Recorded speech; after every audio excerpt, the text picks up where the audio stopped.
Good evening, folks. Sam Sinto, Ladron Pub Radio. I want to welcome all of you again. Say thank you. Thank you for joining us tonight. We're going to have some wonderful program here again for you.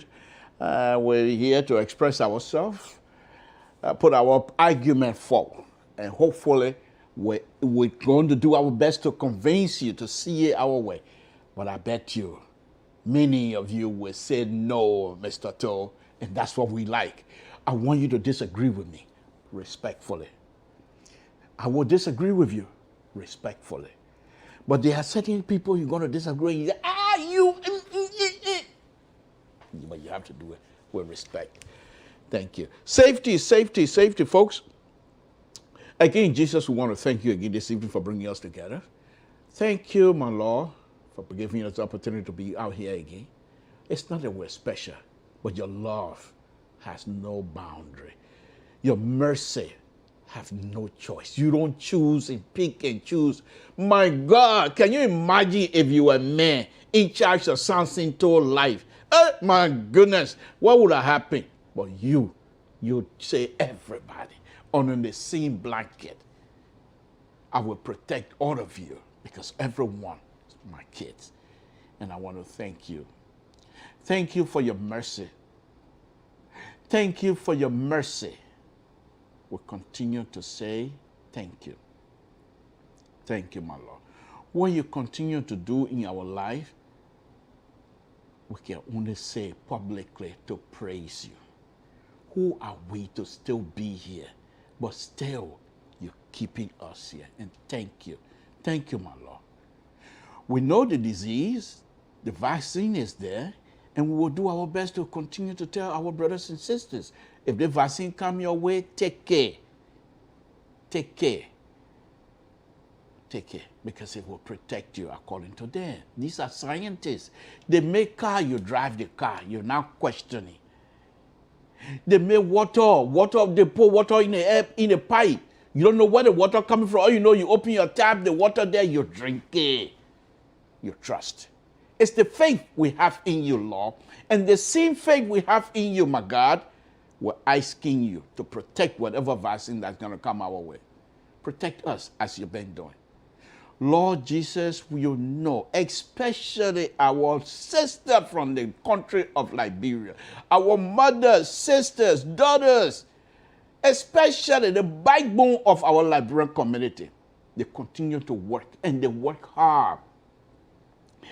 These women, they work hard. And not because they want to bluff. But Lord Jesus, these are our backbone in the community. These are the family members we have that will come and knock into Samson to how you doing, Mr. Toll. That's the Liberian backbone. That's the women in our community. Highly respected, productive. They work hard. Not because they want to bluff, my Lord. Okay, think about it, Jesus. Think about it, my Lord. Coronavirus here. They don't have no party, but they're still working. Do you want to tell me they're working because they want to bluff? Lord Jesus, far from it. They're working because they got family to support. They got family here just like every one of us. Family in the diaspora and family back home to support. So they're putting food on 2 tables. And because of that, they're working. Most importantly, my Lord, the faith they have in you. Encourage them to go to work every day. And every one of us believe in you and your protection. And I want to say here again, Jesus, thank you. Thank you. Thank you for not choosing. Thank you for providing the blanket of love for all of us. Thank you. Thank you, my Lord. You're wonderful. You're great. Thank you. Lord Jesus, we ask you to bless the country of the Republic of Liberia. We ask you to bless the leader.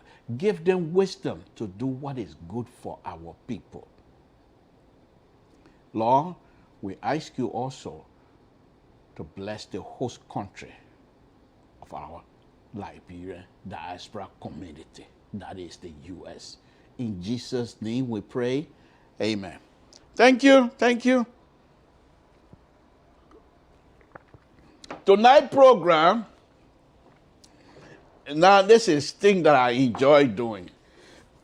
I like to put forward some sort of idea. And many of you will not even agree with me. I will say it tonight, man, if they told them, man, where you coming from with that kind of backward idea? What kind of business is it? Then blue, some of you will cut me off and leave. But that's okay. That's okay.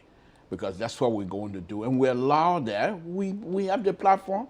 Even though I'm here behind the mic and the camera, but you just as much important to this show as I am. Without you, there is no show. And I know that. And you see, that's why I'm not bluffing.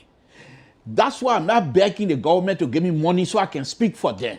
I will say what is good. If the government is doing something good, I see it, I will say it. If they're doing something bad, I see it, I will say it. They will not give me money. But on a very serious note, yeah, Liberian Public Radio from time to time will come to you asking for help and things like that. But Mr. So, honor Mr. So watch. When Nathaniel cry poor behind, they will not allow any of us for the government to give us anything and say we want you to do it in a corner. Look at Mr. So. Look at Alfonso So. Does he look at somebody that will do something in a corner? First of all, he tall, he handsome. So is Nathaniel cry poor. You think the two of them they will do something in a corner? I beg you. So if people think they're gonna come and get Liberian Public Radio money, you're fooling yourself. If you're gonna give us money for us to do something, it will be contract with you and Mr. So. And the contract will spell out exactly what you're hiring us on. And based on that contract, we will carry on the function. We're not going to do anything in hidden. You don't want to get Liberian government, you want to get our money, they want to keep that money. We'll do what we'll do. But no, on a very serious note. Liberia, I'm not, folks, please, take it for what it's worth. I'm not bluffing. I'm not boasting. But Liberian Public Radio, many of the, especially in our Jida community, many of the talk show hosts, everyone have gone through Liberian Public Radio. So there's no question asked. But Liberian Public Radio, when we first started, it was an internet radio. Or many of you know. And when we decided to graduate to this Facebook and everything, Mr. So told us, we don't have money, we're not rich, but this is what he said. At first, we were using what they call open source broadcast, OBS, which anybody can use. He said, no. Let's get something that we will spend more money. And we spend the money and have something for ourselves. Many of these people, and I can't dare them to do that, many of these people, you will find when they come on air, they cannot play video and they're talking at the same time. They can't do it unless they purchase what we have. But in the last few months, 2, 3 months ago, out of a sudden, people who used to sit in their living room and do their broadcast, before you look, they started having these shining backgrounds. And I'm thinking to myself, what's going on? Because I know many of these people, they don't like to spend. They don't like to spend. I know that. I've seen that. I've worked with many of them. They don't like to spend. And I'm watching, I say, but what's going on here? Where these people, where the money coming from? And then I find out some of the product they were using, of course, it's not that expensive, but it requires some money you got to put in. And many of these people don't like to spend. And I'm thinking to myself, how are they doing it now? They're not going to catch up with that, I know for sure, because the kind of product we're using, unless you're ready to spend $2,000, $3,000, which I don't see any of them doing. Taking $2,000, $3,000 of purchase, they can't do it. They'll go with these cheap stuff, zoom here, zama, all kinds of stuff. Yeah, I said so. Something too. Because we spend. Here's the reason. Let me, now that I finished bluffing a little bit, let me tell you my reason. The reason why we spend the money, according to Mr. So, we want to make sure that if we give a product up to Liberian public, the Liberian diaspora, they should be proud of us. And we don't want to do anything that will cause problem in the future.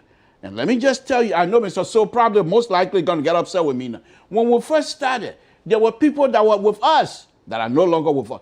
They wanted this whole entity to be paid for something. And we say no. We can't do that because this is a public radio. If we want something, we will go to the public to ask for help.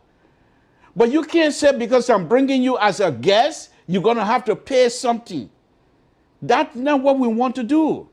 Now, there are times that you will come on Liberian Public Radio where you will have to negotiate with Mr. So. For example, if you want to host your own show to promote a certain thing in your life, because you're promoting, so then you got to pay something. But if you're coming to talk about something that will benefit Liberian people, Mr. So will not charge you.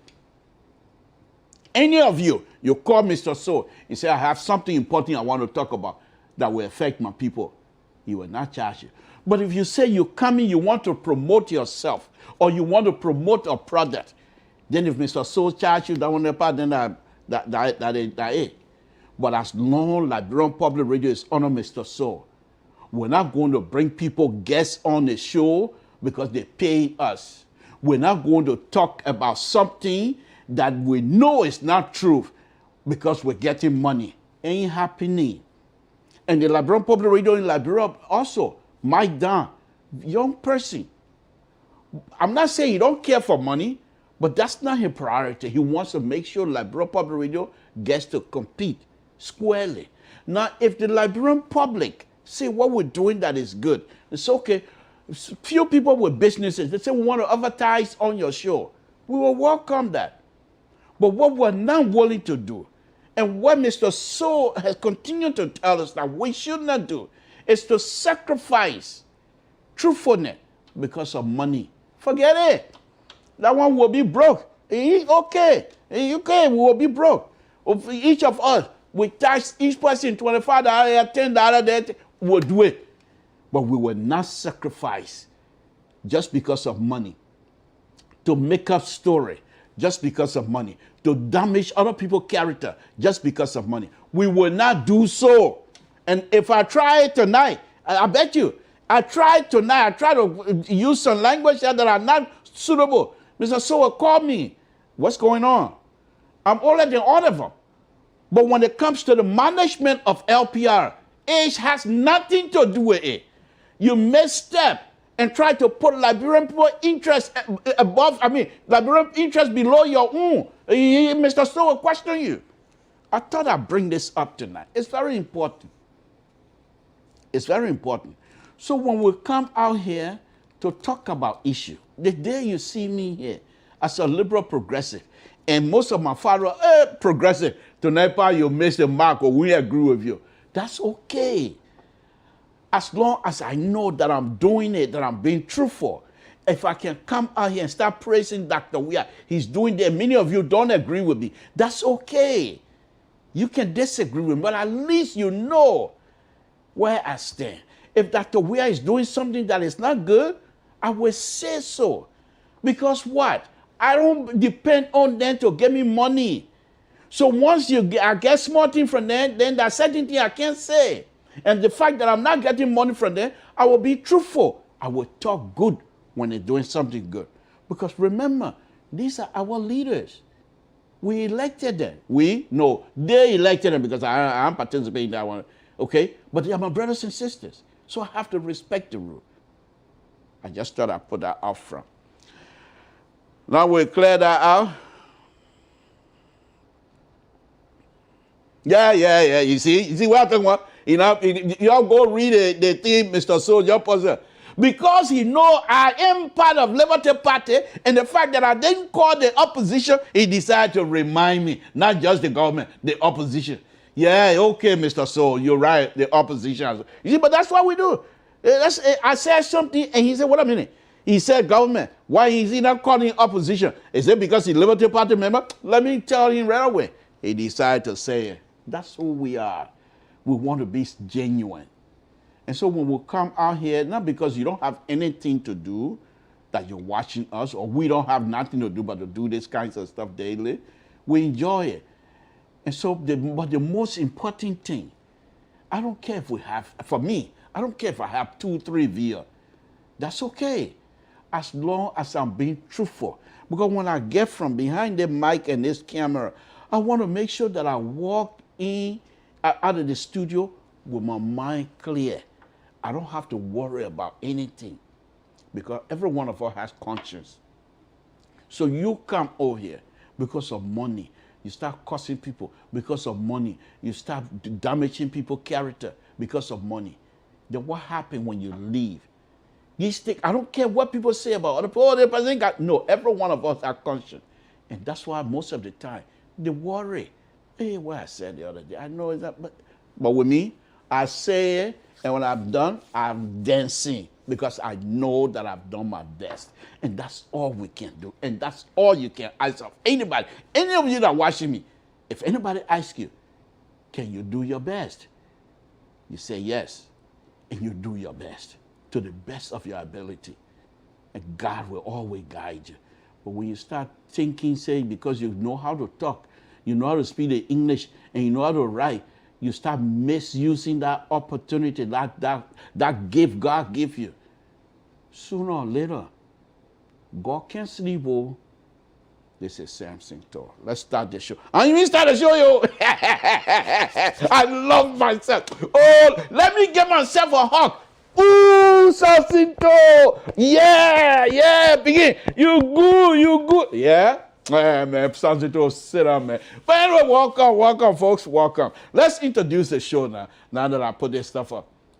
Tonight's show is going to be a little bit rocky.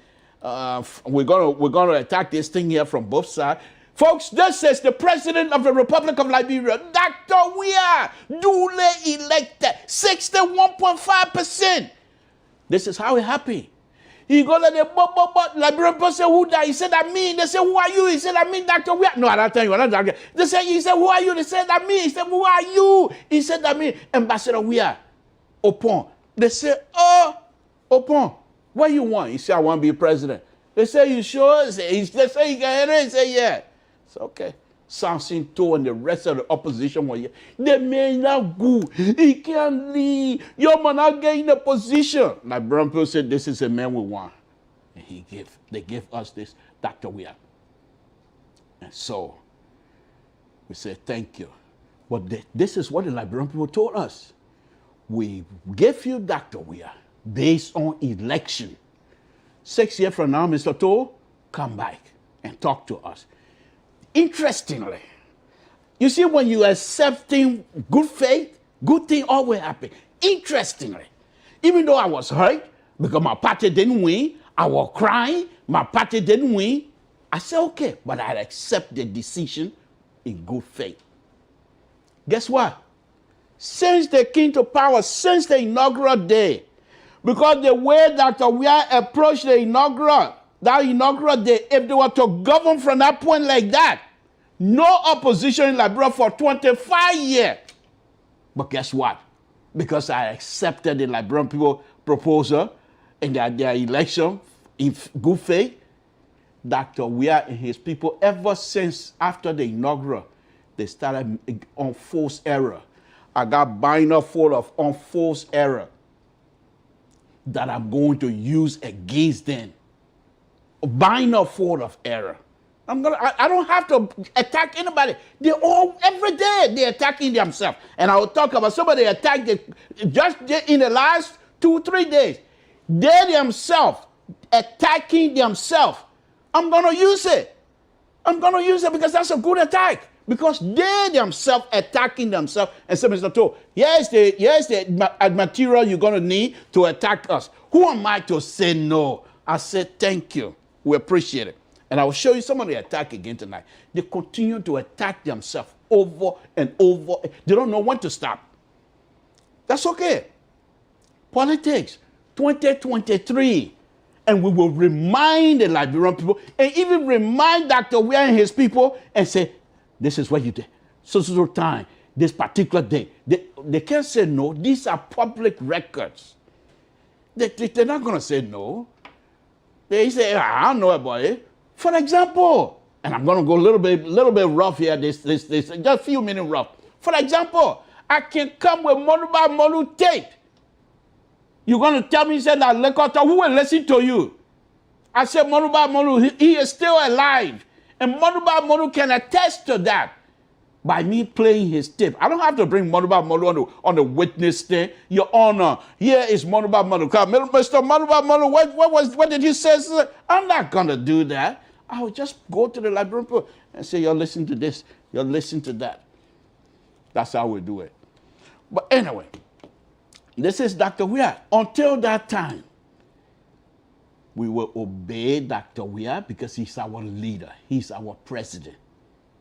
He's our president, only president of the Republic of Liberia. We will criticize, but we will do so with respect. We will criticize, but we will do so with responsibilities. That's what we do. Let's get this show going. Folks, it's going to be very interesting here tonight. So the election is over, as you all know. Good. What next? The question now is, where are we going? Okay. So the issue that I have for you here tonight is this. Opposition, they're going to be in majority in the next Senate. How are they going to govern? How are they going to be received by Dr. Weah and his people?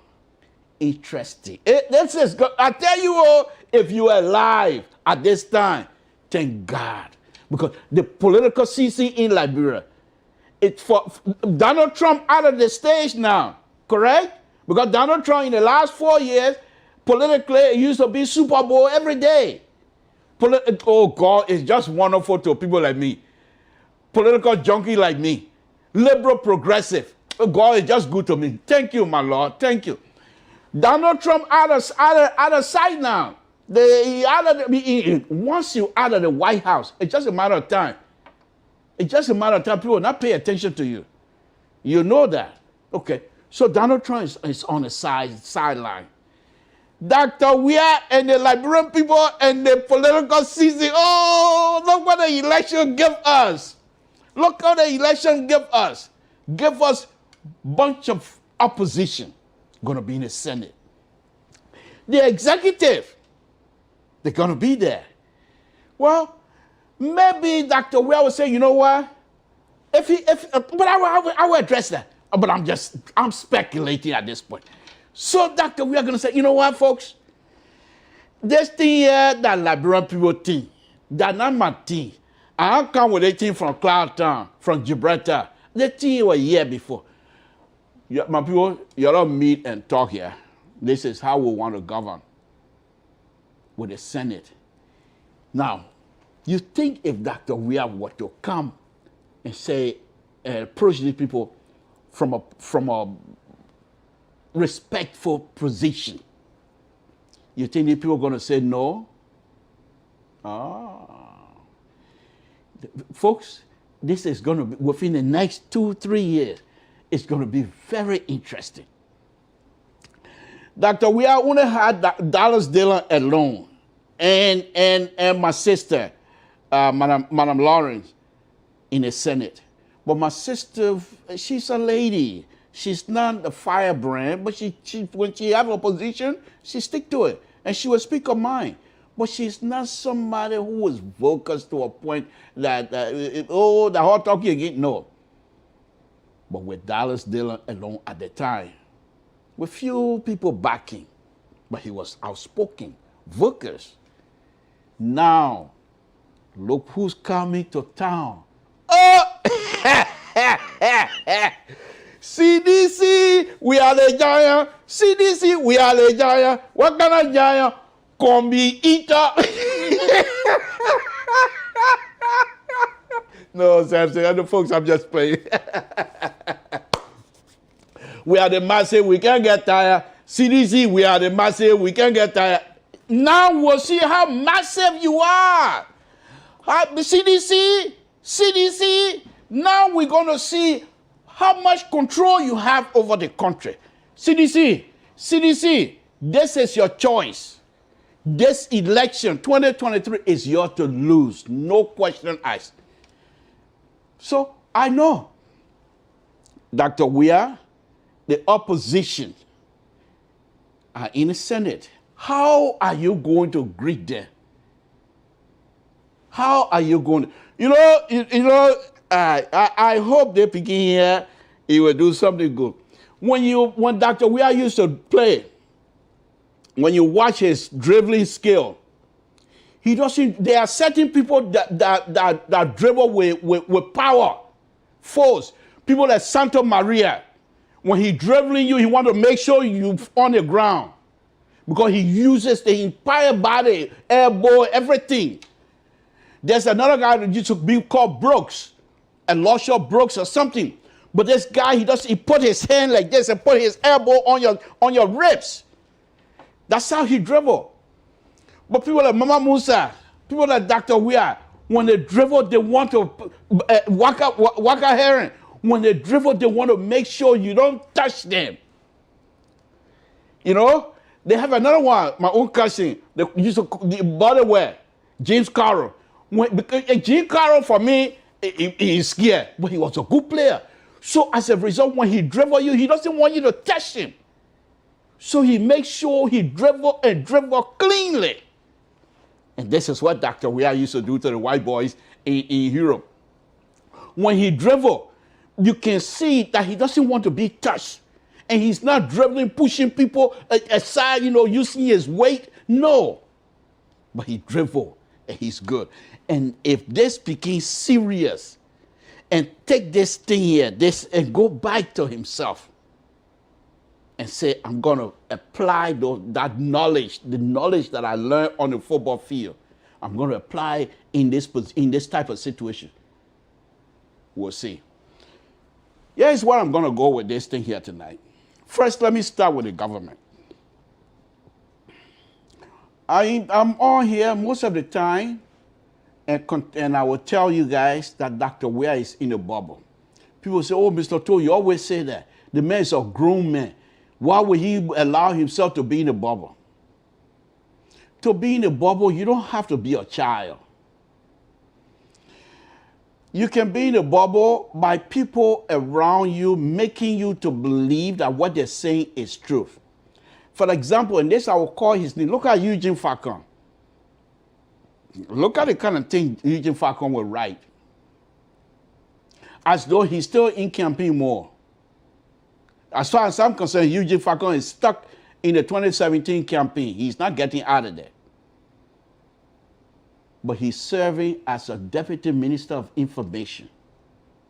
Anybody, anyone from anywhere, as soon as you hear, before you know, you who know Eugene Falcon, different. But if you don't know him, and they say, folks, this is the deputy minister of information for Liberia, you would say, wow, this guy got a lot of information to give us. He got nothing, your ice king, to enumerate some of the projects, important projects under the government. Eugene Falcon cannot give you that. And even if you try and you're pushing, what are some of the procedures involved in this project? How did this project come about? With a community that this project is enjoying this project, what are some of the people in the community that they have own responsibility? He got no idea. So that one that we pack in and sit down. Okay? Now, this government, when I said Dr. Weah is in the bubble, there are people who always telling him that he's doing good. No one, it seemed to me, no one, and I will give you an example again tonight. No one is being very truthful to this young man. And this is a man, and I will say again, majority of Liberians, young Liberians, born with Opon on their lips, because that's the name the father and the mother were all over. Opon. So when these children that are now 18, 19, 20, when they were baby, all they can hear Opon. So when they got older, they wanted to see who this Opon is. And the love for this Opon man is unbelievable in the country. But instead of these guys to use that energy effectively in favor of Opon, they're not doing that. I'll give you an example. I told you I will be giving you a lot of examples here tonight. You just had an election. And you got flocked massively. Every one of those major candidates who hang your hat in the air, associating yourself with them, fully, they all got flocked. Now, who would do these kinds of stuff? Who does these things here? Election just finished. Liberian rejected all of your candidates.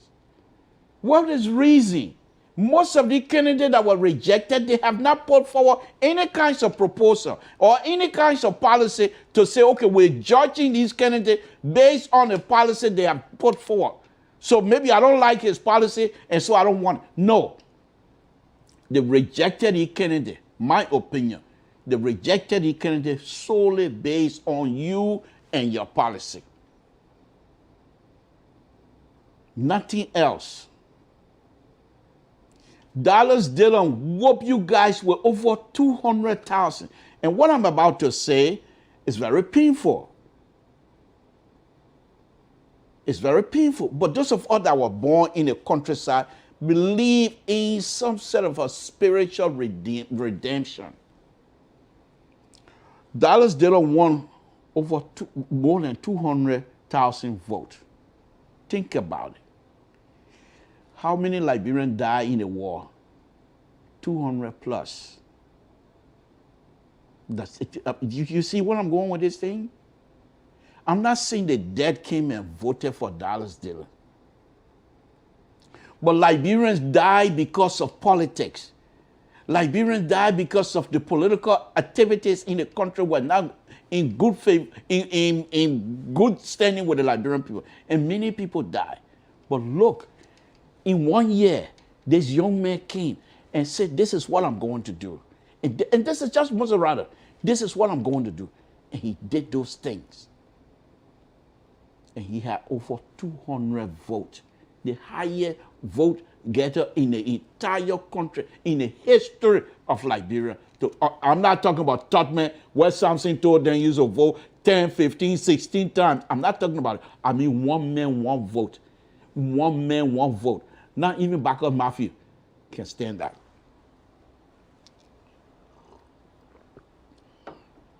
So if you have that kinds of stuff, you would think that Dr. Weah and his people would sit down and reflect on those traditional aspects of this election and ask yourself a question. What happened? Immediately after the election, people say it was a leak out. The movie, I mean, the music came out. People say they leaked the music. Okay, if they did. Okay, if they did, that's fine. But the music is not doing well for Dr. Weah either in terms of image. It was on one Nigerian comedian was making fun of it today. This is our president. He's my president. He's the father of the nation. That's one point. Who does these kinds of stuff? You got whooped in another country that came that had to change the constitution for them to be re-elected. Many opposition in our country were not satisfied, so they invite you to the inaugural program. Can you not, if you were sincere, people who advising him, if I was involved, I would say you're not going.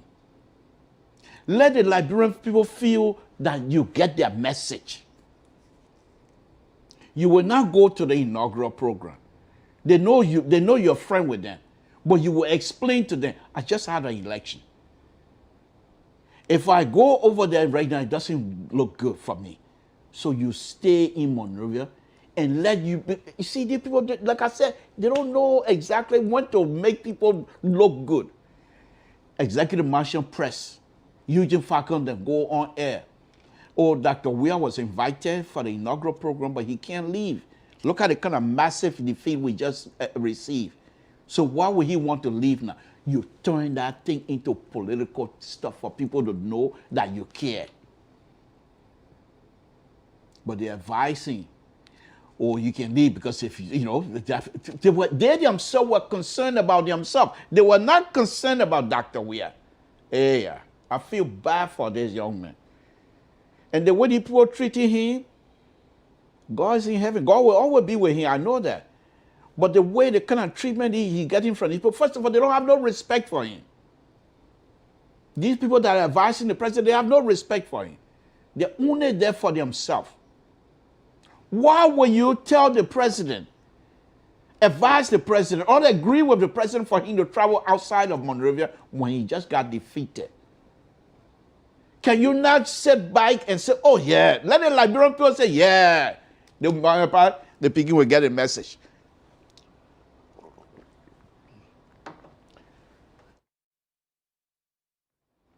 The one part, the people will get it. Let them feel that they have talked to you. But many of them, because they know that the more the president stays in Monrovia, and think about this election, the more he's going to be angry with their behavior. And so they decided, somebody invited, yeah, Mr. President, go. So you can get over this and people think the guy you didn't get you, go. No, wrong idea. Because many Liberians will feel, is that what he think? We just give him, we just send him a message loud and clear. And instead of him to come to say, I accept it, I accept the defeat, I hear you loudly, he's not going to go travel. Where you going to travel? Liberians are saying they rejected your candidate based on your policy and you're going to go travel. What sense does it make? What sense does it make? How are you now going to tell the Liberian that you're taking this serious? So maybe I'm wrong, but perhaps Dr. Weah just want to be a one-timer. This is what I would say again. Moluba Molu needs to be close to this president. Yeah, people say that they see Moluba Molu that says nasty thing about the president. I don't care. Moluba Molu needs to be in close proximity of this president every day. If you don't know this, I don't know Moluba Molu. I don't agree with Moluba Molu most of the things he say, and sometimes I think say he's making up story and what have you. But Moluba Molu, if he's with you, he's with you. This is a young man who was not bashful in saying, I will crucify myself in Dr. Weah. I know he wasn't going to crucify himself, but it was a way he was motivating these young people. Moluba Molu in the city of Monrovia was motivating these young people. The election is over. Moluba Molu should not be chairman. If anything, Moluba Molu should be close to the president to advise the president. Listen to Moluba Molu tape. Listen to some of the conversation he was having on that tape. Does it look like somebody who is jealous of Dr. Weah? Listen to it and try to make sense out of those tapes. For me, I don't think he was jealous of Dr. Weah or he was angry. When Moluba Molu was saying, we worked so hard to bring this man over here, and there are few people that are just making decisions that are not in the interest of the Liberian people. And this man following them. Because Moluba Molu himself at that time could not get that much information from Dr. Weah, because if he was, he won't be making a tape. But the fact that Dr. Weah was in a bubble, even Moluba Molu could not get close to him as much as he wanted to. If they don't do that change, if you don't bring Moluba Molu closer, the next defeat will be the end of the CDC-led government. No question asked. And then you heard Prince Johnson the other day talking about Moluba Molu should be fired. Yeah? They're not serious. So on the side of the government, I don't even see from just the activities in the last week or so, I don't see how how you can strongly say, or those of us that support this pro-poor agenda, that you can say this government going to change. I've been making a case that this government most likely will change. But from all indication, maybe I'm wrong, I just don't see it. I just don't see it. I hope, because that's about the only way this country, under Dr. Weah, will move forward. Because if Dr. Weah comes by with anger and vengeance, that means the country is going to be sit still. Because these opposition, they're not going to give in either. So you want something to be done in that country, you got a choice. Practice the act of negotiation. That's all it's going to take. Samuka, you don't see Samuka over there say, oh, Dr. Weah, yeah, okay, whatever you want. No. The first thing we need to watch is Abachie and see how much his job is secure. That's going to be very interesting. Very interesting. And see if the opposition will allow Abachie to remain in our position. Okay. That would be the first thing. That's the first test. Okay? Now, with Dr. Weah and his people, if they refuse to read a tea leaf, then they have serious problem. Then this is what I'm going to say. That their coming to power has nothing to do with Liberian people and have all to do with about themselves. I hope Dr. Weah will settle down and call all of these people and tell them, some of you are going to have to leave. You bring people on board as long as the Constitution allows them to work as Liberian and they can do the work, bring them on board. If you're going to bring Amara Kamara back, bring him back. If you're going to bring from early era people who used to do good, bring them back. Here's the thing I'm going to say again to you again, Mr. President, Dr. Weah. You bring anybody on board right now and move the country to another level, it's you. Got nothing to do with them. Their name will not be in the front. You. But the people you have, they're not doing good. They're not doing good. Few of them. Like in a security sector, security police director, I think he's excellent. In the army, I think excellent.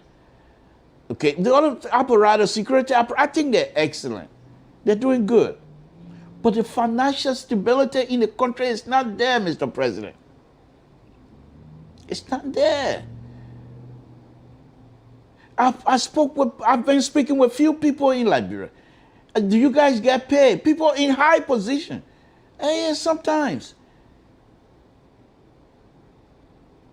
Samuel Tuah is an educated person.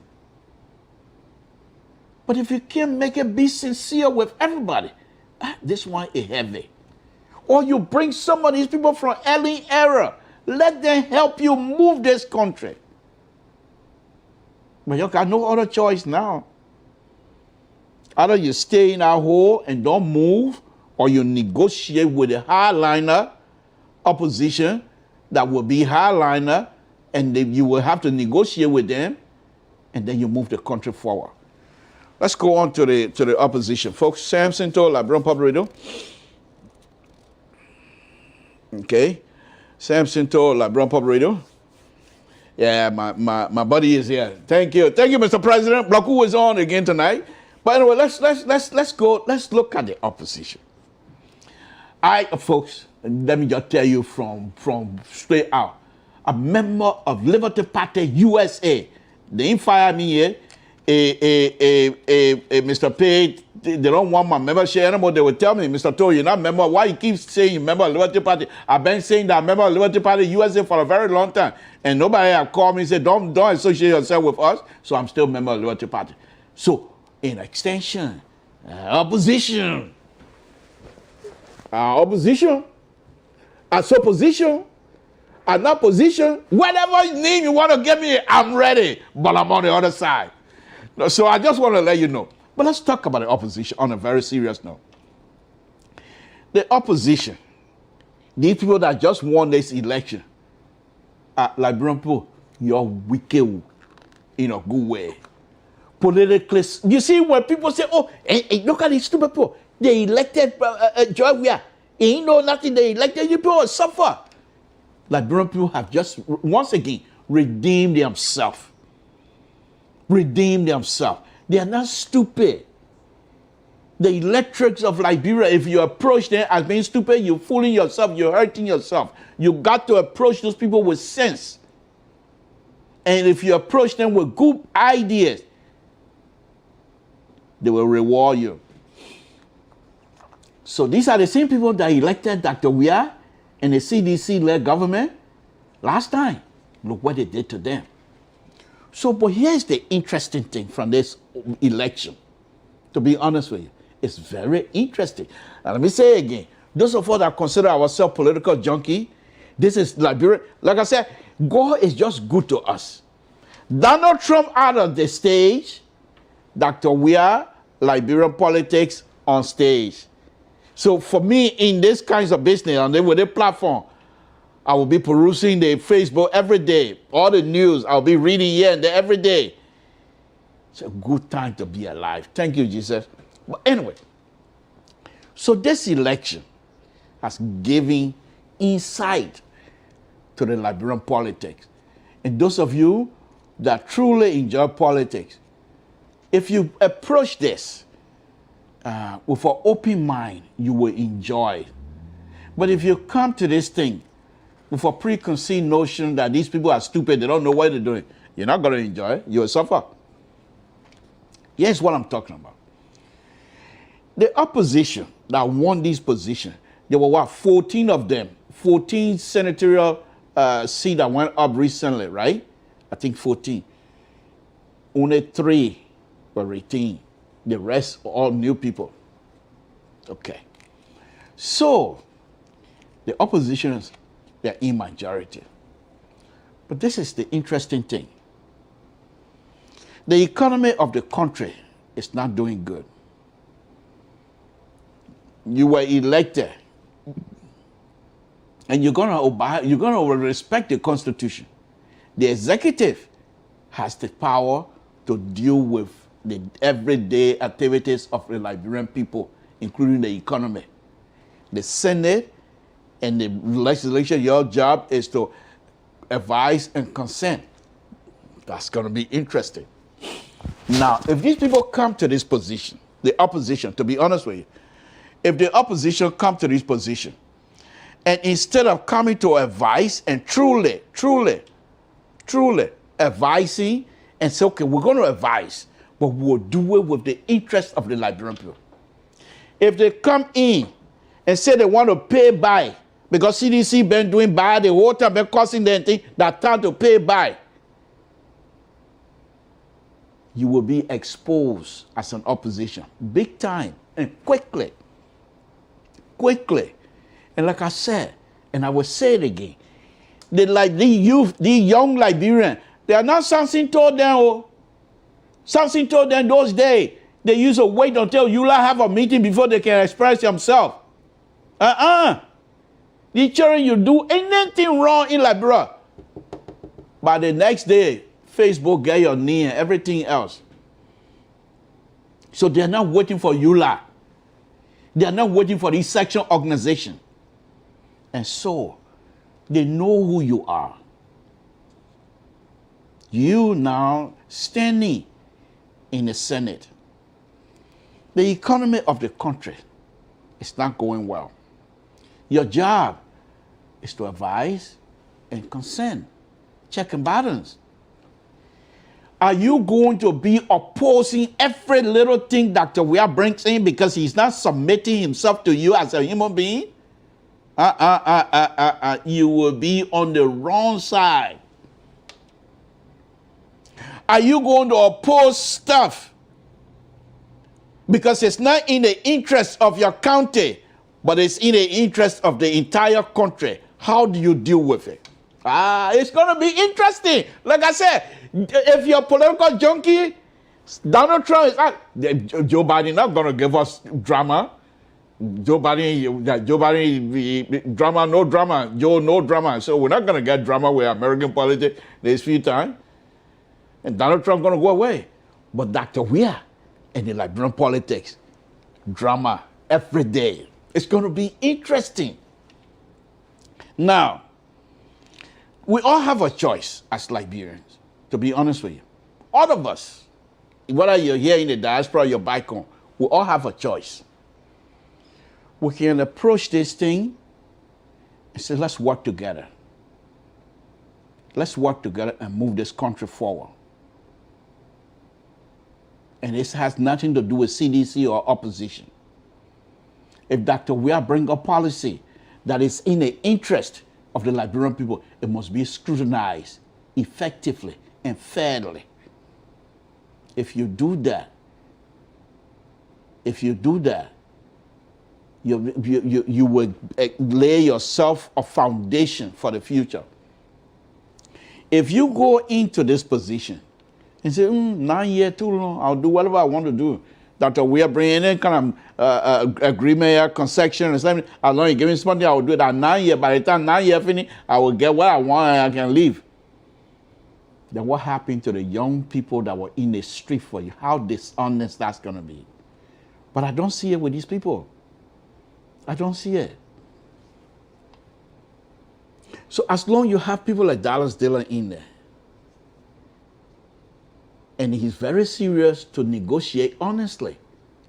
You heard what he said the last time, that if this government come with proposal that is in the interest of the Liberian people, why should I say no? But if you come with some process or project that will benefit certain people in the community, then I'm going to stand up and say something.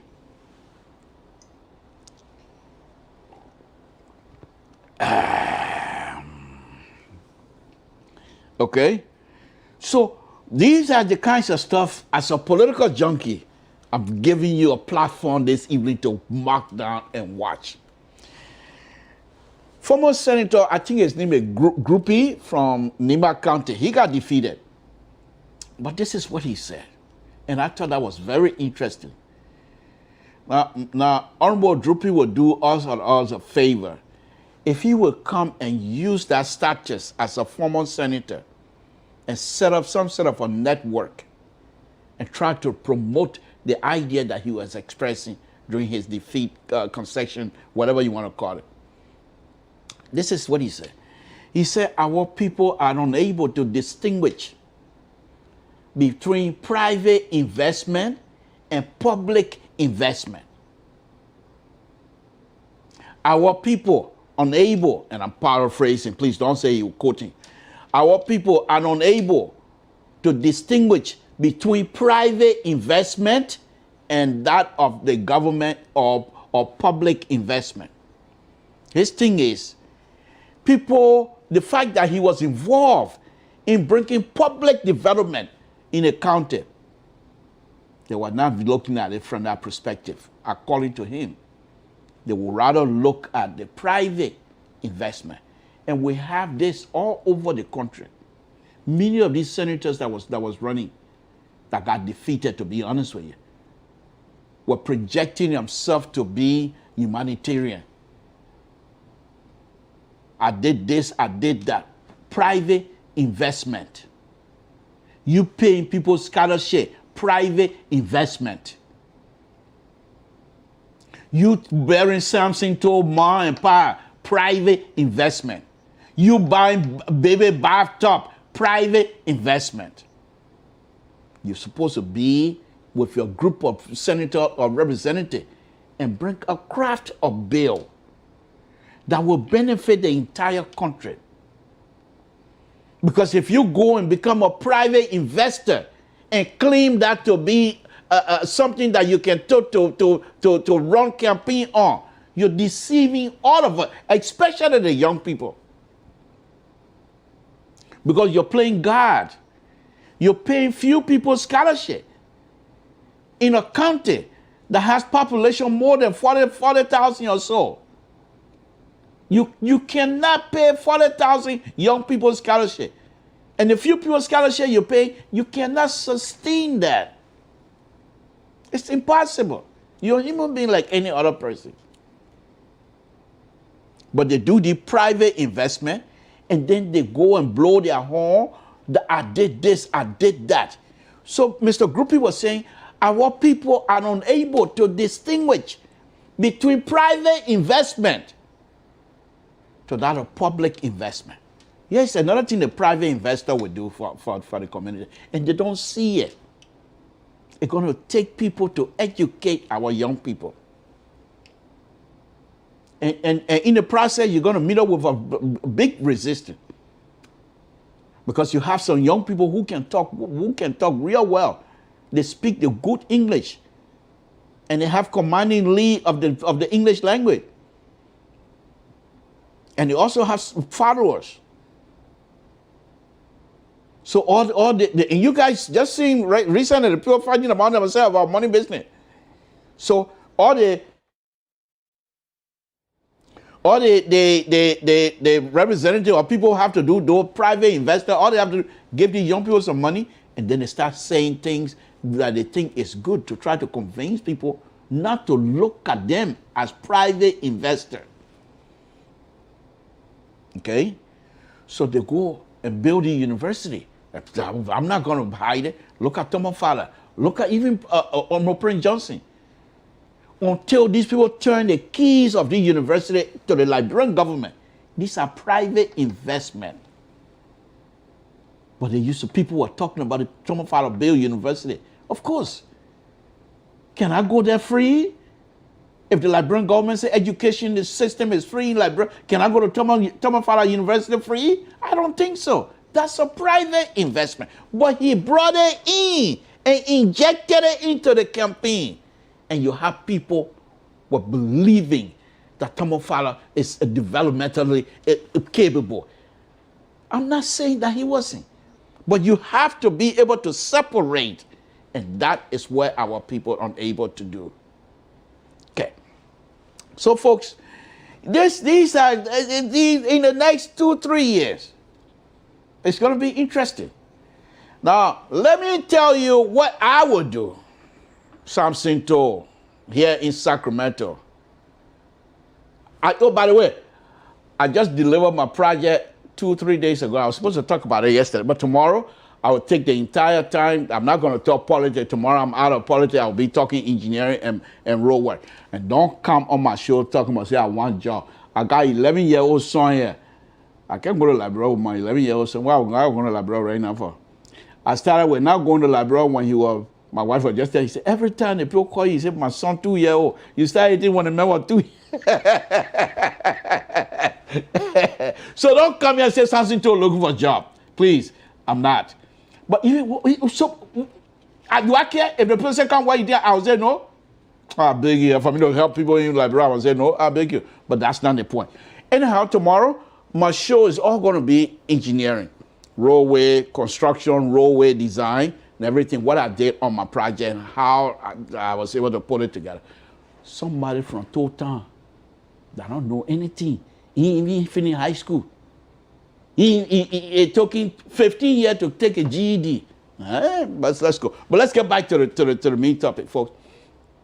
So let me suggest to you the way forward, because I'm not going to be here long tonight. Let me suggest to you the way forward, then I'll open my line. Please give me a call. But when you call, try to make it brief so that other people that might want to contribute will be able to contribute, because this is not one person. You know, every time, before I go making my statement, I want to make it, every time when you open this line and you say, what's on your mind, people say some things that are very moving, very moving. The other day, I had 2 ladies that spoke on this platform, and their statement were very moving, very moving. So sometimes you get things that you don't expect. Because every time when I say, what's on your mind, I expect people to attack me. But when I listened to these 2 young ladies speaking about things in Liberia, it was moving. So let's get involved. I know these things that you can't separate your emotion from these kinds of conversation. But anyway, the way forward for me. First, the government of the Republic of Liberia, on Dr. Weah. And folks, if you truly want to see if Dr. Weah is in a bubble, watch from now on when he come back to Liberia. I don't know whether he's there now or not, but watch his step. Watch what his government going to be doing from now on. There are certain things in our country.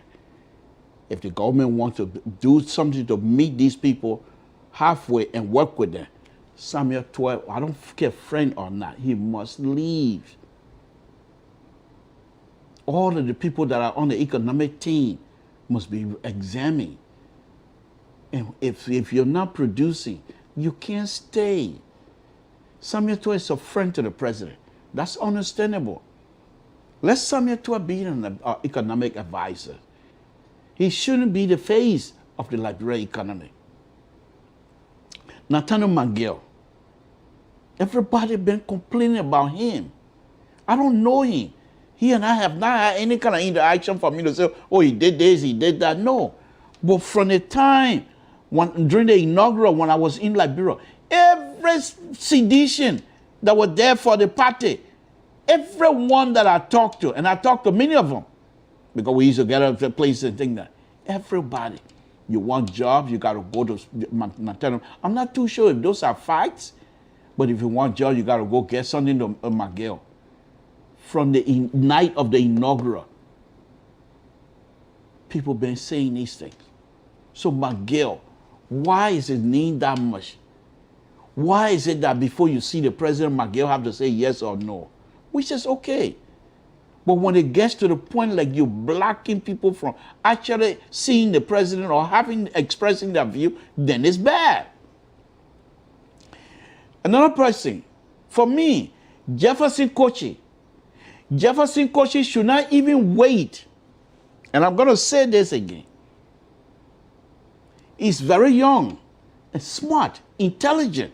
There's no question asked. If I have contact with Jefferson, but people like Jefferson Kochi and being the mayor, I blame people like Honorable Wilson Tappet. Because Wilson Tappet should know better.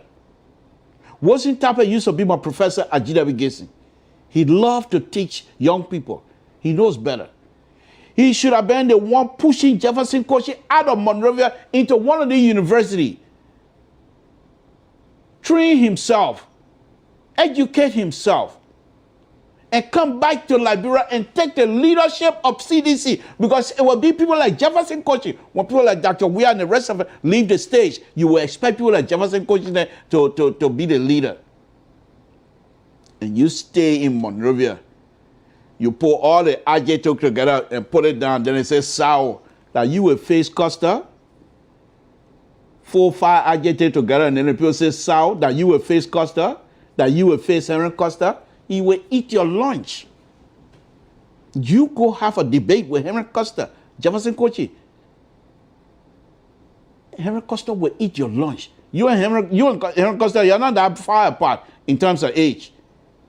So when you're ready to take leadership of CDC, Costa will be honest, and he's already up there.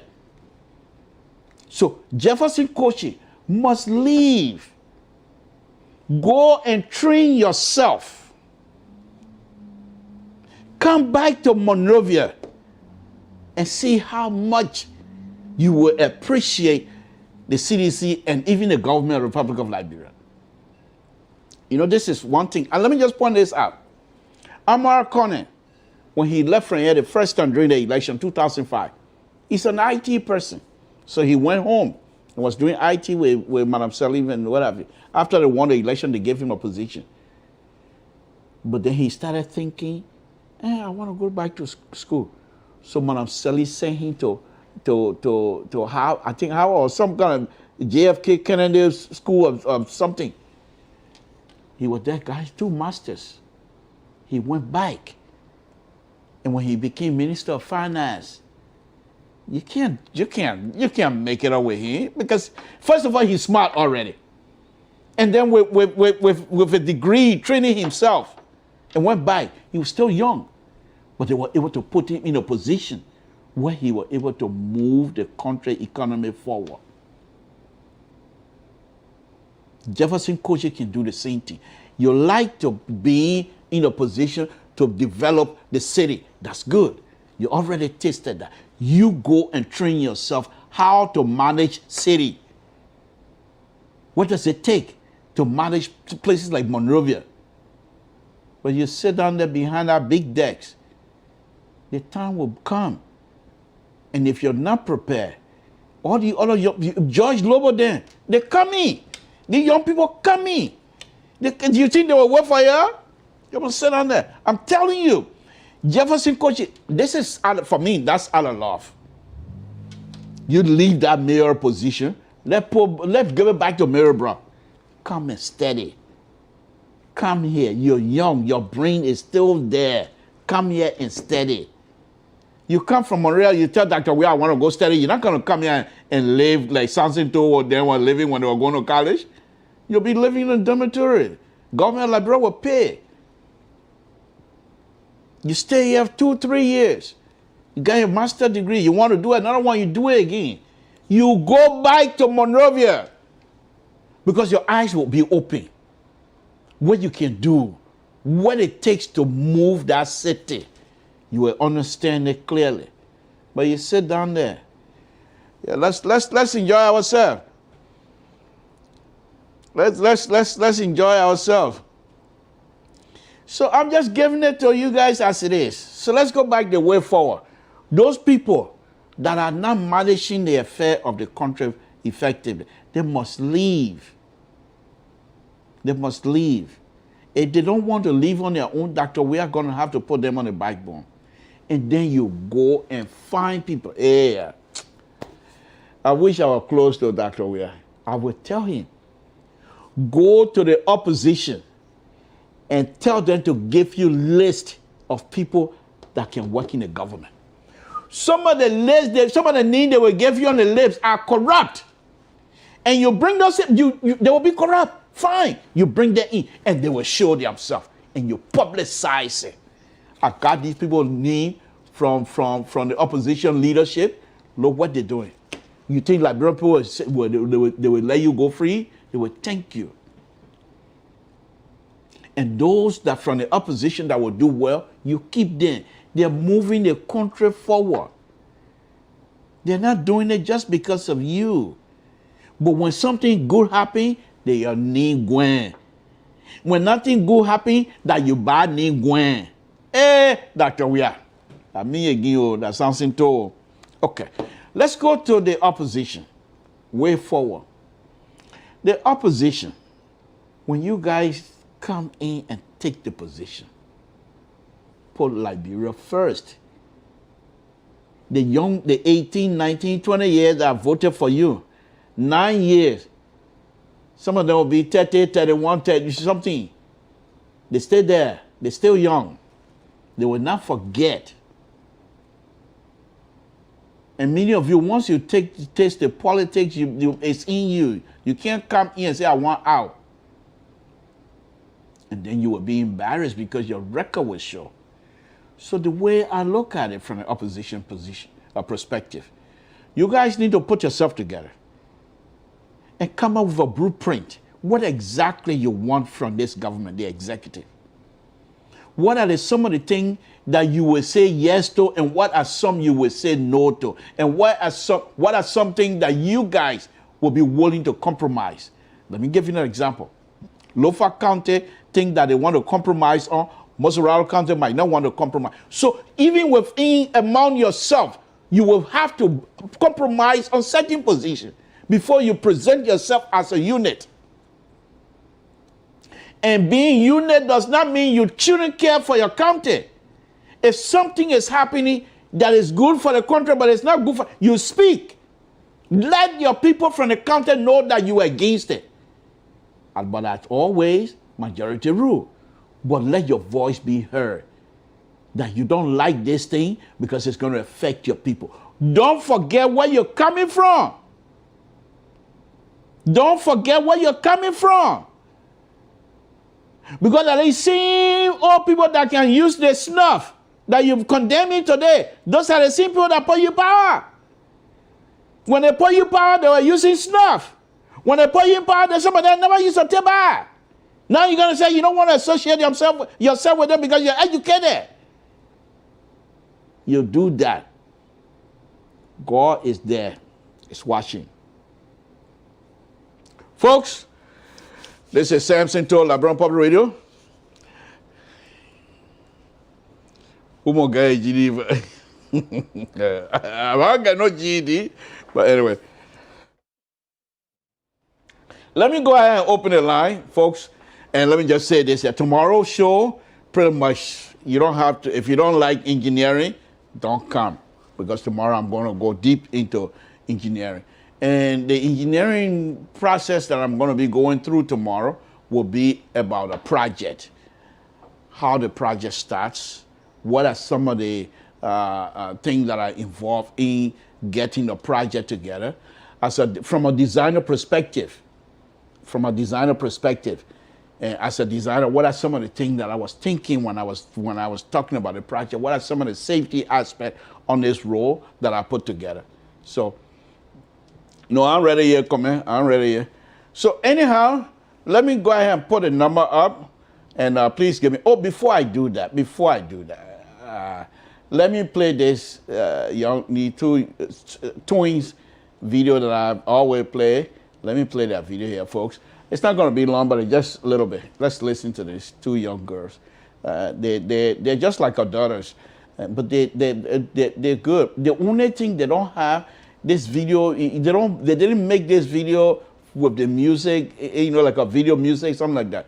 I hope they will do something better next time. But let's watch and listen to them. Ka jumel nous de ben nous ine diade nous yo diade ne ve inu koko na ni kwa azu mu ben kwa tan son diade koko don pa ye don pa koko ve ko yen son karo diade ka presque ka lu ko kwa tan son de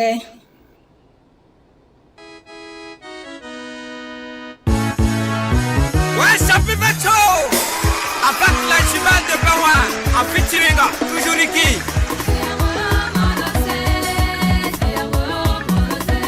Le père Latif, mon producteur Choco. Papa Kane Vincent.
Okay. So the name of the young girls, you can look it up. Last Ghibli, the Bauhaus, I don't know. But anyway, let me put a number up, folks. Give me a call here and let me know. Tell me what I said something that is not right. Here's the number. Let me check to see if I said something. I mean, if my connection is there. Let's see.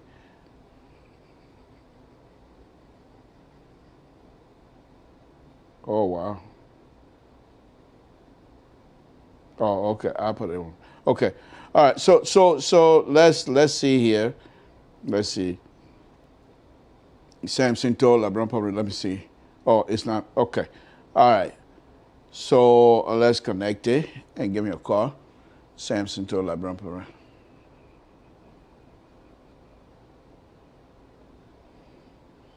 Okay. Give me a call. Give me a call. It's ready. Samson told, that's the number. Give me a call. Hello, Samson told LeBron Public Radio. What's your name? Where you're calling from? What's on your mind? Hold on. Sorry. Go ahead. Yeah, my name is George Cameron. I'm calling you from Las Vegas. Oh, thank you for joining us. What's on your mind, sir? Yeah, I just want to make some comment about something you said. It really caught my attention. So I just want to elaborate on it a little bit. Go ahead. I made a lot on it. Go ahead. You talk about the senator now was defeated in the election, and he says something. The people they don't know how to distinguish the public and the private investment. In Liberia. Mm-hmm. Senator Gupri. Yeah, okay. Darren Dillon has set a bar. He has opened the people's eyes. Trust me, Liberia is not like before. I can tell you that for a fact. The next election in 2023, you will see people will donate to candidates because Darren Dillon has set that. Dillon now the whole place. Because in the past, the people will believe, they are being made to believe that if you have become a representative, you must do something for them.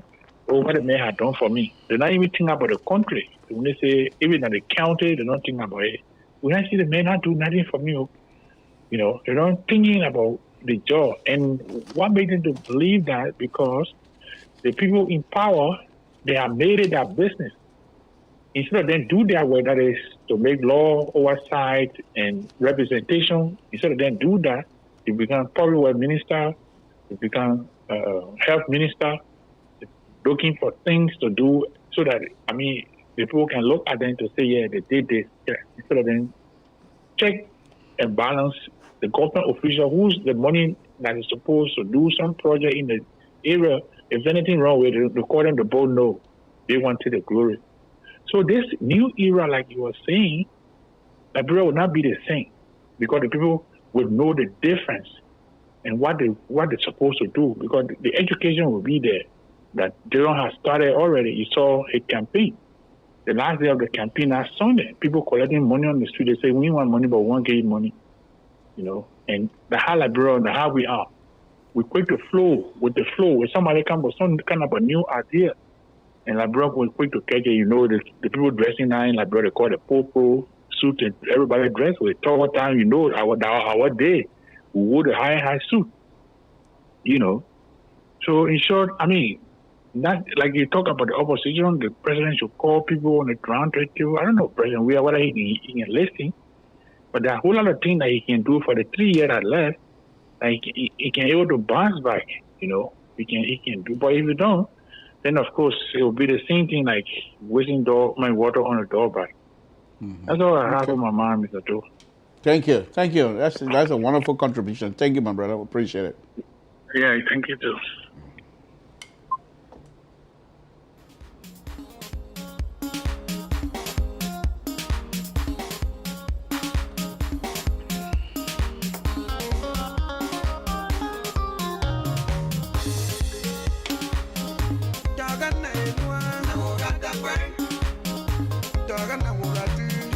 Samson told LeBron Public Radio, what's your name? Where you're calling from? What's on your mind? Yeah, I'm calling from the state of New Jersey. My name is James Momo. I was just listening to your analysis. The first thing you talked about the first thing you talk about George, we are meeting the opposition. You see, I Hello? feel that, are you there? Yeah, are you there? Yeah, we're here. Go ahead.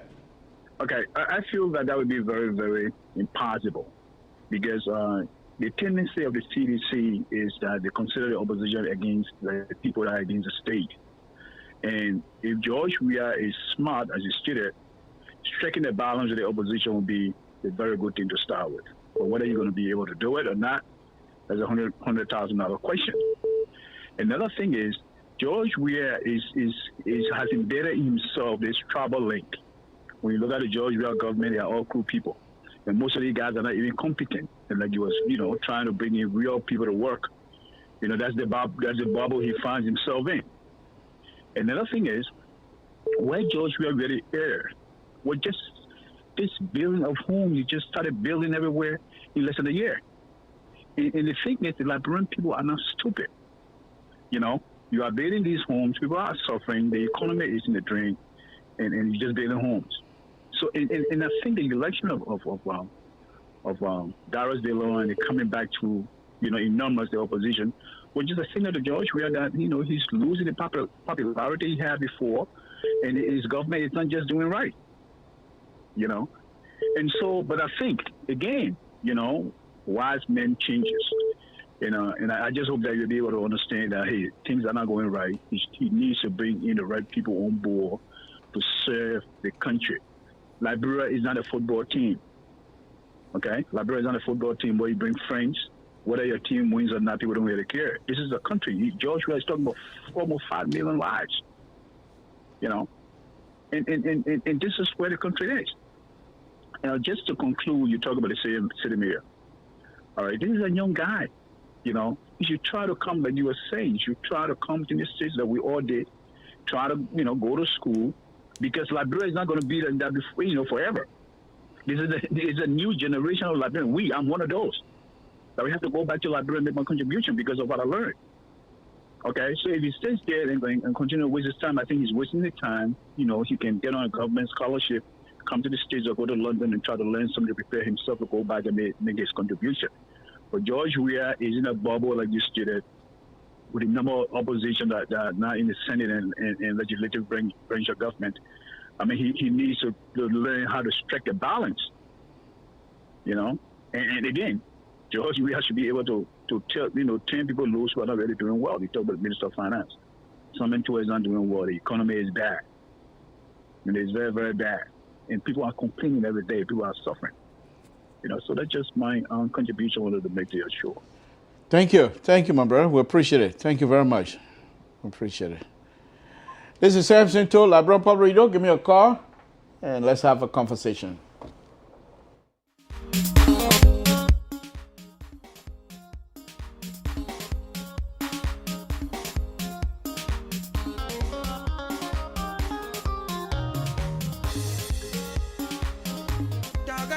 Samson Toll, Liberian Public Radio. What's your name? Where you're calling from? What's on your mind?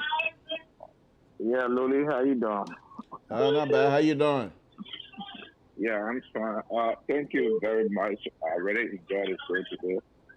What on my mind is let Prince Johnson watch up for different leadership in my country. Darius DeLeon has changed the entire political system in Liberia. I heard Prince Johnson's speaking the last time when he said, let people come and join my party. Otherwise than that, you will not have a job from Lima County to be in the Liberian government. This is wrong. Darius DeLeon have opened people's eyes or the minds of Liberians in Liberia. So there will be somebody coming up very soon to campaign against Prince Johnson and others who stay putting Liberians down in Liberia. And there is now check and balance. Check and balance will be in both houses in Liberia. And I will see how the behavior of Honorable Yeke Koluba will be in Liberia, the House of Parliament, the House of the People. Thank you very much. Darius Dillon never collected or brought up his own money to campaign. We, Liberia in the diaspora, both the diaspora and Liberia collected money for Darius Dillon to run his campaign for our country. All right, Some Dodi. of us will go in Liberia. So thank you very much, Dodi. Other Appreciate people it. Appreciate it. Thank you. Thank you. Thank you. Samson told Labrador Public Radio, what's your name? Where you're calling from? What's on your mind? Council, my name is Benson Mason. I'm calling from Fort Worth, Texas. Thank you for calling. What's on your mind, sir? Samson, I've been listening to you analyze some things about the law of Liberia, and I just have to make this contribution, and that's two contributions. One is on the presidency, and the other is on the citizenship.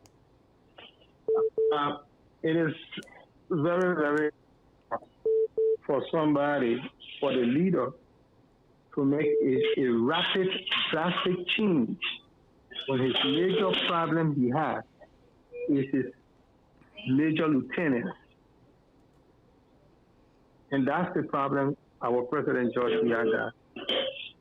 No matter how many opposition he wants to employ into that government to help, with Samuel Tuer and McGee, most people will turn it down because anybody giving the president a clear, fair, and proper recommendation or suggestion to move the government forward, so long Samuel Tuer and McGee think it's not from them, they will blow breeze in his ear and he will not listen.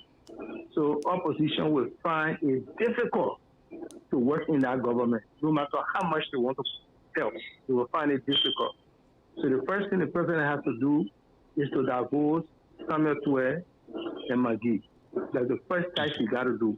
But he can't do that because those guys know it. The next thing on Jefferson Koji, you gave the young man the proper advice. He needs to back out of this thing, go and complete high school, and then look for a way to go up and learn. Go to school and learn. Get himself prepared to go back in about the next 4 or 5 years or 6 years to go back and make his proper contribution.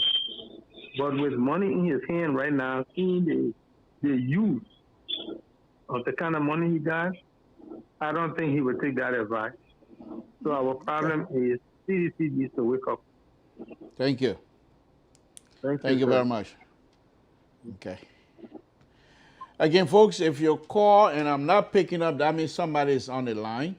The phone, we're going to be here for a while, so I'll take every call that comes my way. But if you call and I'm not able to pick up, that means someone else is on the line. Okay? So give me a call, Samson to Labrador Public Radio. Samson to Labrador Public Radio, what's your name, where you're calling from, what's on your mind? Hello, hi. Hi, Mr. Toll. My name is P. I'm calling from New Jersey. Oh, thank you for calling. Appreciate it, man. What's on your mind? How you doing? Yeah. Like the other caller that just left the line where he said, about a couple of things he said, and is, we all been saying this. Number one, the few things I want to, address. Number one, like the caller said, Joe, we are not going to listen. What's her name? Nathaniel McGee and what's the other guy named Samuel Tuer leave? Because those are his right-hand people. They buy anything he said, they agree to it, and they bring stuff to him. In life, it's like this. Sometimes, even if you have friends, the people tell you, the old people tell you, you watch the friends that you have and see where they're going before you can follow them. The reason why they tell you is you got to know your friends in order for you to get to where you want to go. Because if you have friends that are not doing well or doing the right thing, you wouldn't want to be with them. You want to make sure you stay on the right path. And if a friend cannot develop you or take you further, then why are you hanging with them? The thing is, sure, we are not going to fire these people, Joey are not going to release a statement. He's not going to do nothing. And again, with Jefferson Koji, like the previous caller said, Jefferson Koji not going to give us nothing because the money right now is good for him. It's good. And the power he got. The people in CDC, majority of them, the power hungry, and they got the power in their hand. So them, they will never lose power. And politics is something that you remember, like real politics, and all African countries, most of them, but much more Liberia. Wherever they get hold of money, they don't put it to good use. When they leave off it, they become banker, they become, they start from wherever they started from. So Jefferson Koji not going to give up on the money. He's not, because first of all, he don't know where it is to run a city. You know what I'm saying? He got all the young people when he just gather out of place and they north or the south, those very young people, like I said to somebody, he can put them to work. You know what I'm saying? Put them places where they can clean the city, break them down in section, pay them. Instead of going there every day to chair for you, pay them something, let it be able to know that they can sustain themselves. Instead of having them singing all day for you. But once the money in his hand, he's not going to change. He's not going to go to school. He's not going to do nothing. So it's wasting our time. And the music was Joey had released on Reliable Source. That was his biggest music. He had one Maserati. That was the music he tried to release. But unfortunately, somebody released it before the music could come out. But that was his biggest song right there. So that's what happened. But at the end of the day, Mr. Poe, everything you say is good. I mean, it's the right thing, but none of them going to buy about that. And the other caller that called before, majority of all the people that in George Weah government, they're not cool. And cool people, I'm sorry. No offense to George Weah, no nothing. Majority of cool people not stupid. You understand? Cool people like both Bennett. So I don't know where the man coming from. I don't know whether he cool. And Samuel Twain is not cool. People need to get it. Samuel Twain is Gribble.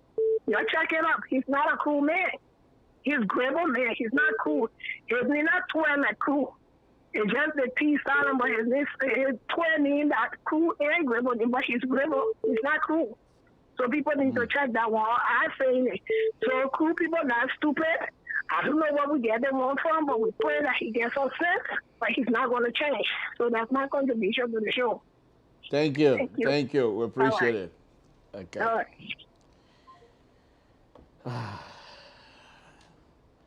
Samson told LeBron Pablo, what's your name? Where you calling from? What's on your mind? Yeah, good evening, Mr. Poe. My name is Fred Dennis Langway. I'm calling from New York. Thank you. Thank you for joining us. What's on your mind? Yeah, first of all, the caller that called and said that this government is crew government, that is a fallacy. Yeah, this government is a why people want to distance themselves from the crew government business? What difference does it make? The problem here that while during the Doe regime, innocent people were killed because Doe was a crown man. That is tendency of we the Liberians. This government, even though the man ahead of government is a coup man, but it's not a coup government. This government is a broad-based government. And this government, when we are in the power, you form a government of inclusion. You took people from the opposition. So the gentleman that came out and said this government is a coup government, that is a blinking lie. It's not a coup government. So you should stop having that belief. Okay.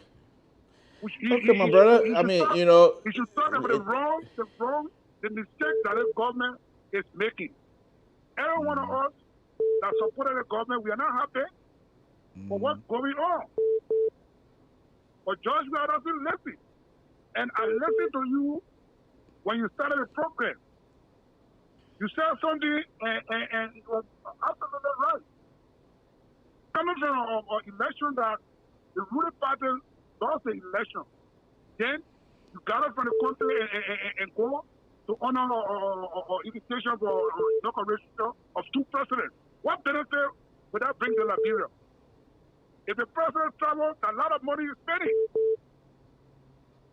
Let's talk about the wrongdoing about this government and start getting things on particular track.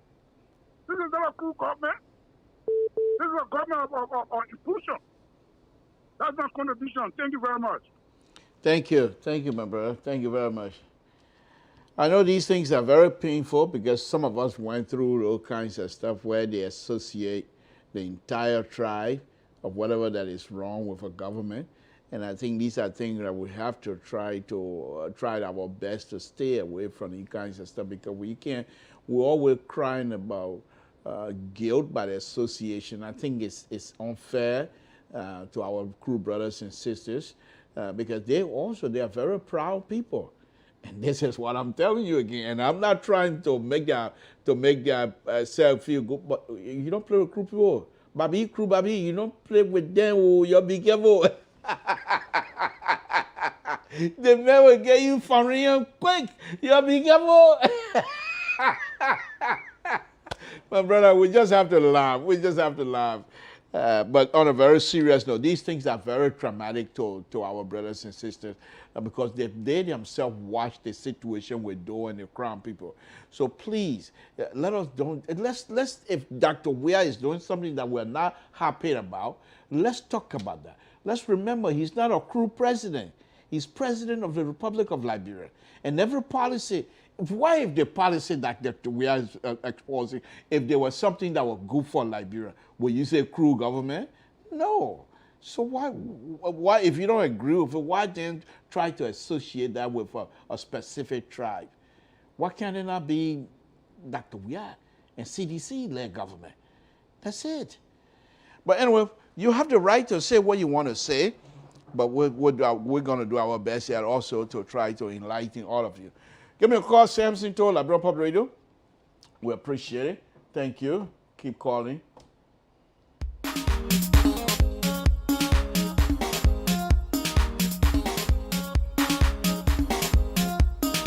Samson Toll, LeBron Public Radio. What's your name? Where you're calling from? What's on your mind?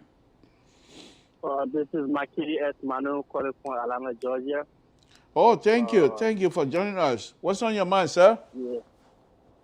Yeah, got a few things to talk about, but I just want you to be patient with me because I'm not a good speaker. I always slow and take long calls, so please. Here's the problem that I have. I really feel hard for President Weah. The situation he's in right now is a kind of like somebody in a double cross situation. Because the people surrounding him should be leading the man to do the right thing, but they are the one that forcing his mind to believe that the Liberian people hate him. And this is of course they don't. They just want to see him doing the right thing so that he can be successful. So they want to speak out their mind so that he can, verify his mistake and gravitate towards the right thing that will suit the Liberian people. But just for example, the CDC most influential and recognized talk show group of people can gather together. And I was listening to them.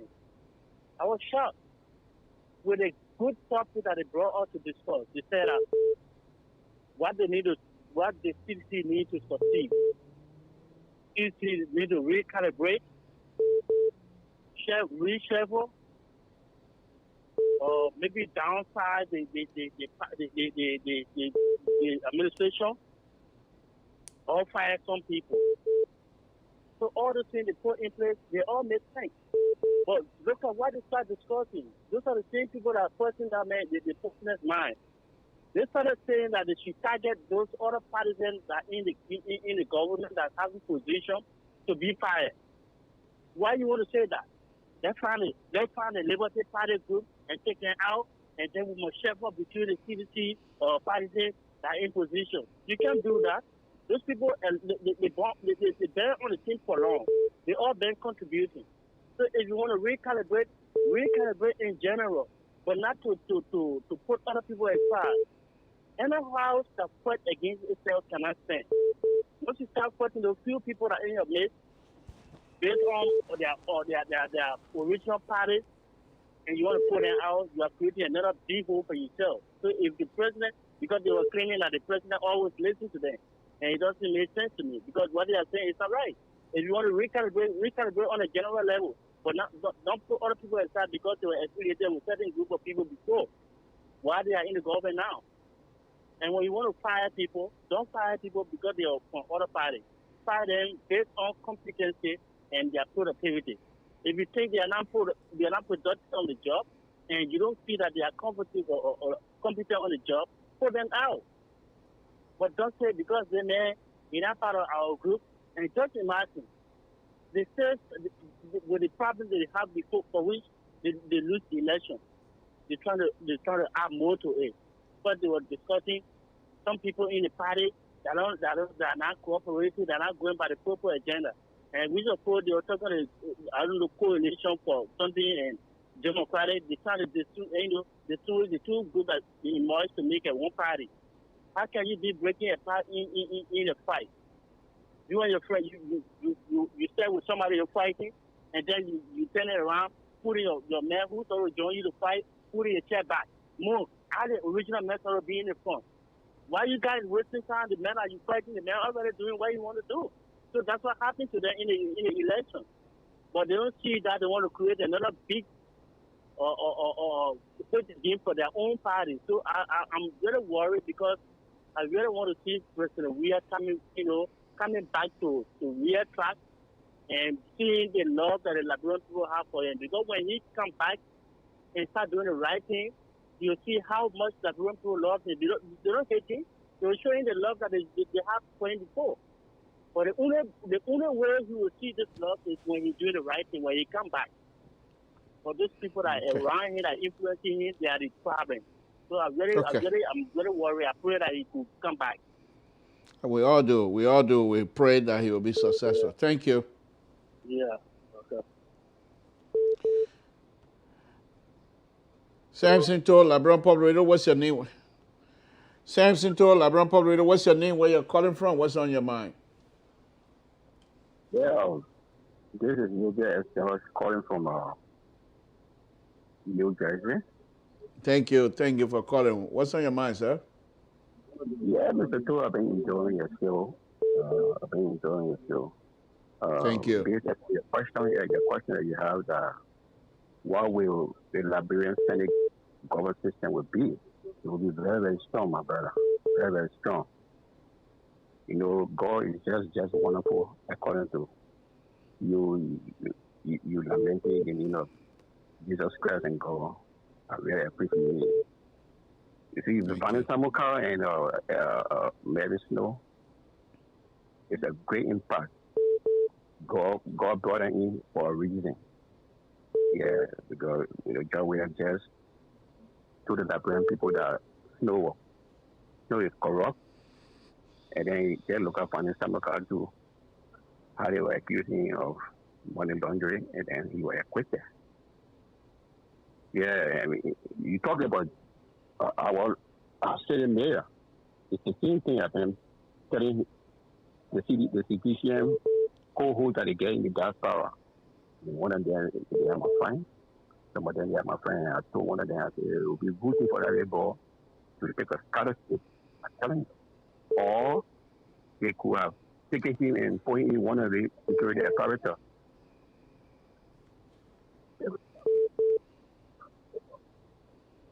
Are you there? Hello? Okay. I can't hear you. Hello? Yeah. Hello? Okay. All right, go ahead and wrap it up so I can bring the other people in. Yeah, Jefferson Coach, you just said something good about him. It's the same thing I've been telling one of the co-hosts in the diaspora for the citizen and for the sedition. Because since they're close to George Weah, so I was recommending that they could send Jefferson Coach abroad for study. Or he should serve in one of the security apparatus as an assistant director. It will be good for him. Okay. Well, yeah, keep it. I really enjoying your show for now. Thank you. Man. Thank you very much. Thank you very much. Just continue to follow us. We appreciate it. Thank you, my brother. Okay. Yes. Again, folks, Samson to LeBron Public Radio. Give me a call. I still have a few more minutes or so to go. Samson to LeBron Public Radio. What's your name and where you're calling from? What's on your mind? Yeah. My name is Risley Johnson. I'm calling from Philadelphia. Thank you for joining us. What's on your mind, sir? Mr. Toh. Yes. Yeah, firstly, I want to tell you thank you very so highly because you carry on a very good show, a very good educative program, and all of that. But I heard you say something about Jefferson Coachy going back to school and all of that. Now, to you, it could be an advice as your son, correct? It could be an advice to him as your son. Right. And to any other young person. But I don't think Mr. Coachy is looking at it from that perspective that you are looking at the perspective you are looking at. Because if Mr. Coachy wants to improve himself, he should have a mindset. But this is Mr. Coachy, who is the Honorable State Mayor of the city of Monrovia. Now, the city of Monrovia, in fact, in our party days, city mayor used to be elected. I can remember that the Amos Sawyer and Chichu Harding got into election. And they used to call Amos Sawyer the broom. Okay, I think you remember that. I was part of that. I was part of that. Young people, small boss, whatever you want to call us. I thought we were young back in the day. Now, today, the president is appointing city mayor. So they even know that everything nowadays in the borough has changed. Jefferson Coachy is supposed to be a very eloquent sometimes. He speaks, I listen to him. He's very young. I think he's somebody that born right here in the 80 or 85, 80 something. But you go tell Jefferson Coachy, who has his Sabu unit, who has everything around him, to say, look, son, the best that you can do for yourself is to go and bet in your future. He will take it out of this leg, he will take it out of his son, he got all the power. But Jefferson Coachy wants to get 10% today, he can say, Sabu unit, go get 10%, get 10% today.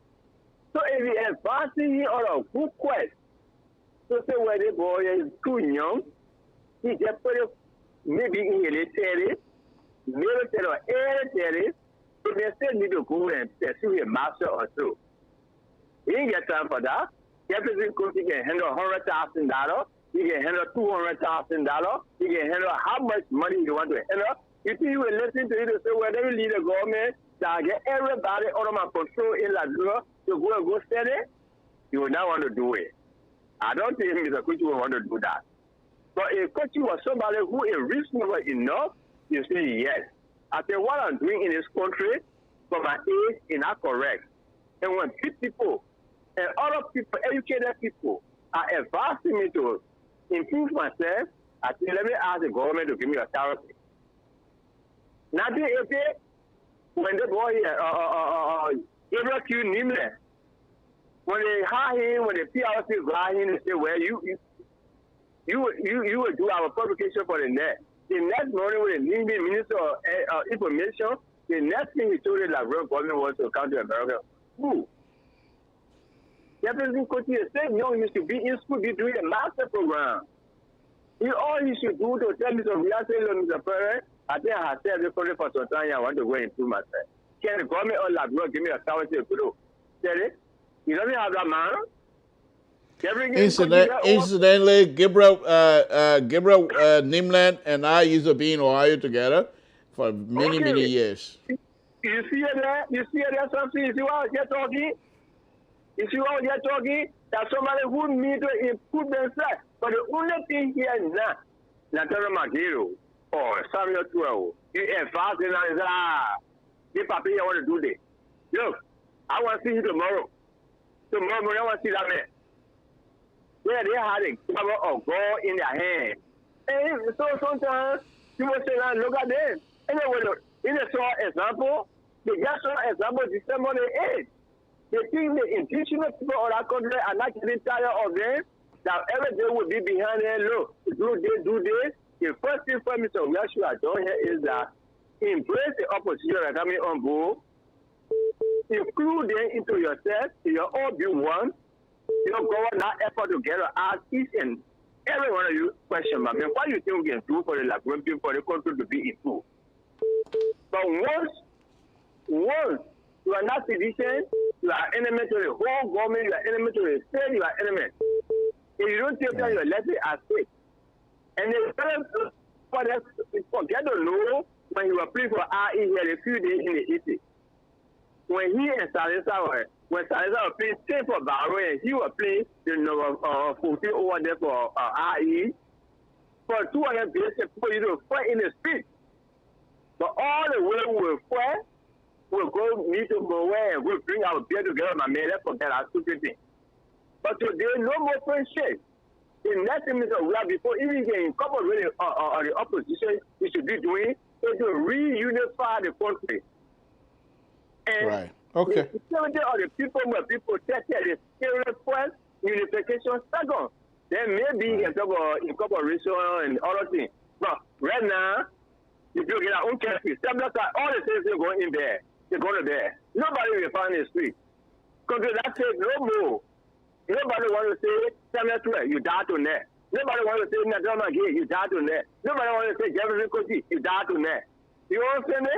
So the first thing you should do is to security of the people. You don't have nobody to lead over there how you become president. When you okay all the people. All right. That's some of the things. So Okay. the nobody protection in there, the first thing is to unify the country, bring about security fight. Then we can talk about the next thing. You see, so I thank you for being on your show. Thank you so much. You're doing well. Thank you. Thank you. All we're trying to do is an advice. As long as I'm saying it, not from jealousy or any kind of envy position, it really doesn't matter. I'm just speaking my mind. But thank you very much. Appreciate it. Samson to LeBron Public Radio. What's your name? Where you're calling from? What's on your mind? Hey, how you doing, Mr. Toll? This is Mr. Dwalu from Boston, Mass. How you doing, sir? Thank you. Thank you for joining us, sir. Thank you very much. I just called to make a quick point. You know, a lot of people are always saying, the people around President Weah, the people, listen, let's be realistic here. A leadership position, everything falls, rests, disassembles, succeeds upon the decisions the leader make. Nobody around President Weah is responsible for the direction of the country. President Weah is solely responsible. This is why he's given executive powers to determine the direction of the country. Okay, let's stop blaming people around President Weah. He has the sole responsibility. President Weah has to be a leader that reads more than his lieutenant, a person that gets up first than his lieutenants, a person that reviews every cabinet positions report every single day. He is not doing none of that. The people are functioning in the way they're functioning because President Weah has deemed it so. He decides which direction the country goes. So if the country is failing, it's entirely President Weah's fault because he determines who he surrounds himself with. Don't blame those subordinates. They have absolutely nothing to do with it because President Weah has the sole power. Thank you so much, Mr. Toll. Thank you. Thank you. We appreciate it. Thank you very much for joining us. Please, whenever we come out, you have time, give us a call. Samson Toll, LeBron Public Radio. I will take 2 more calls, then I'll call on Pa George to close it for us. Samson Toll, LeBron Public Radio.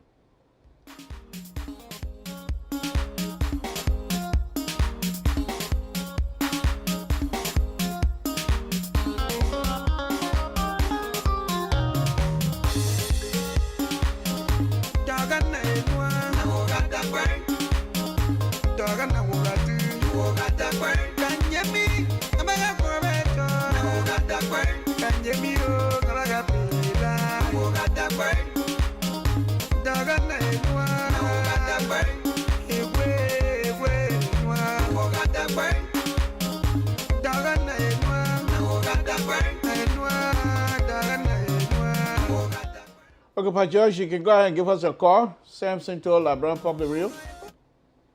Pa George, give us a call. Give us a call, that is. Ouais, ça peut mettre chaud.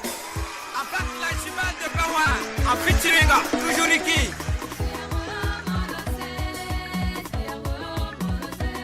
Le Bellatif, mon producteur Choco. Papa Canet Vincent.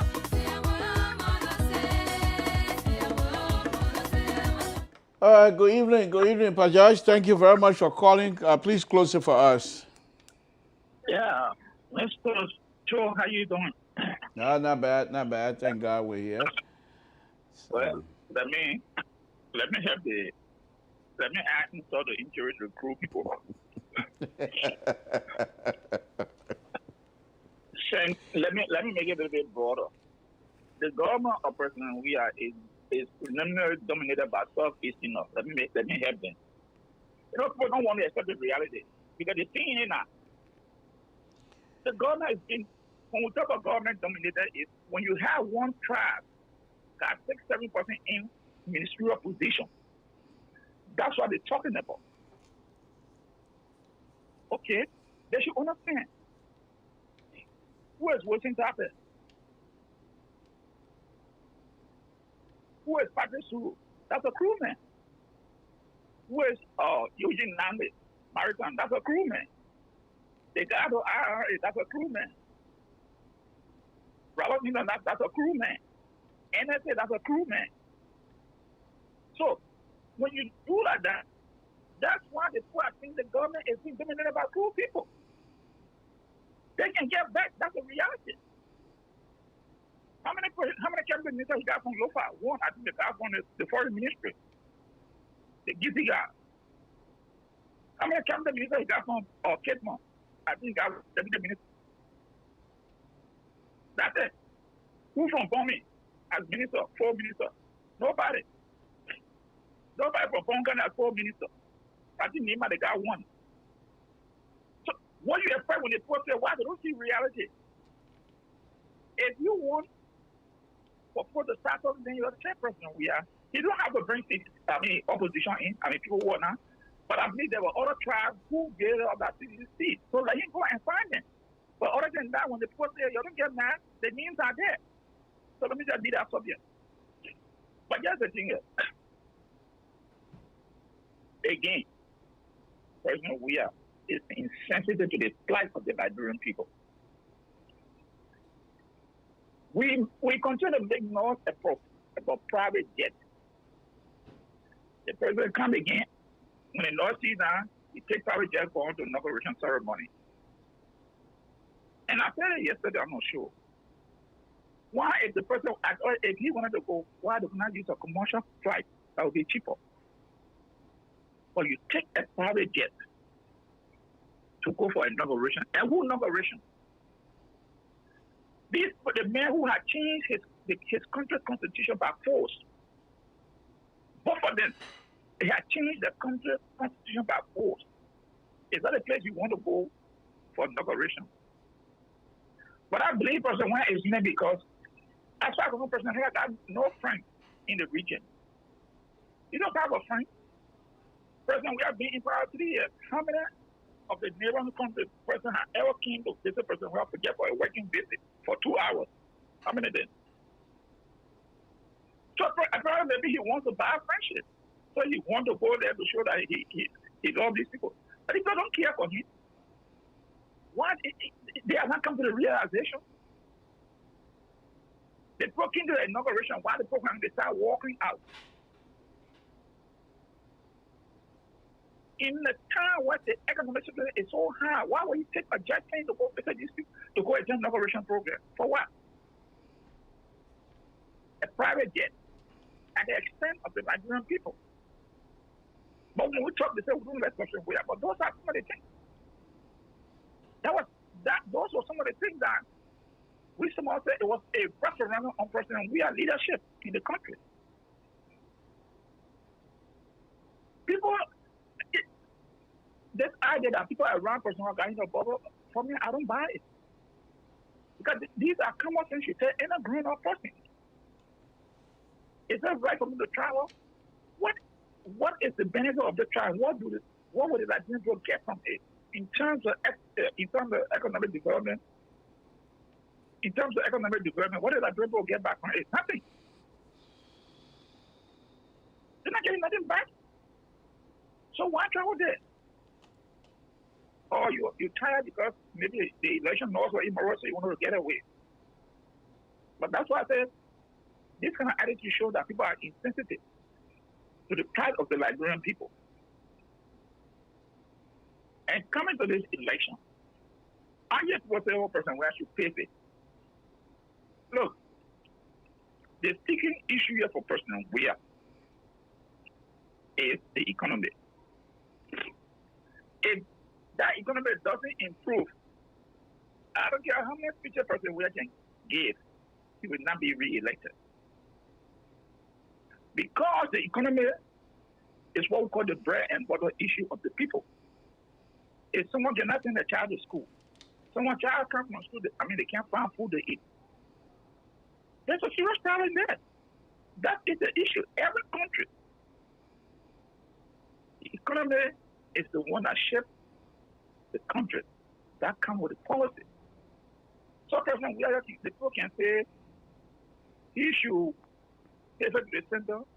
But what is the economic policy? Economic policy that will change the direction of the country.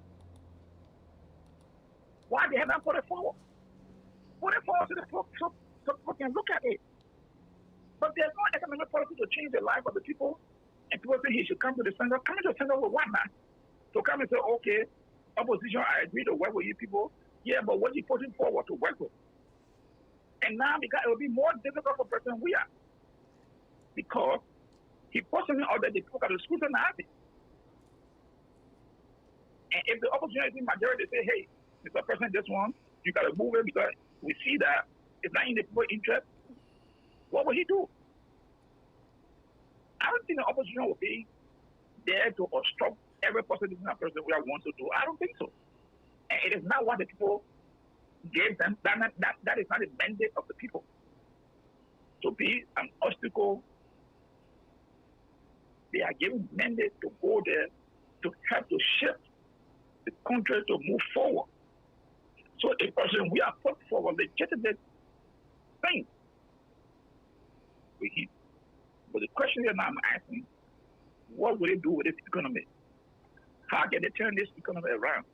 Who are the people that he have with him now to turn this economy around?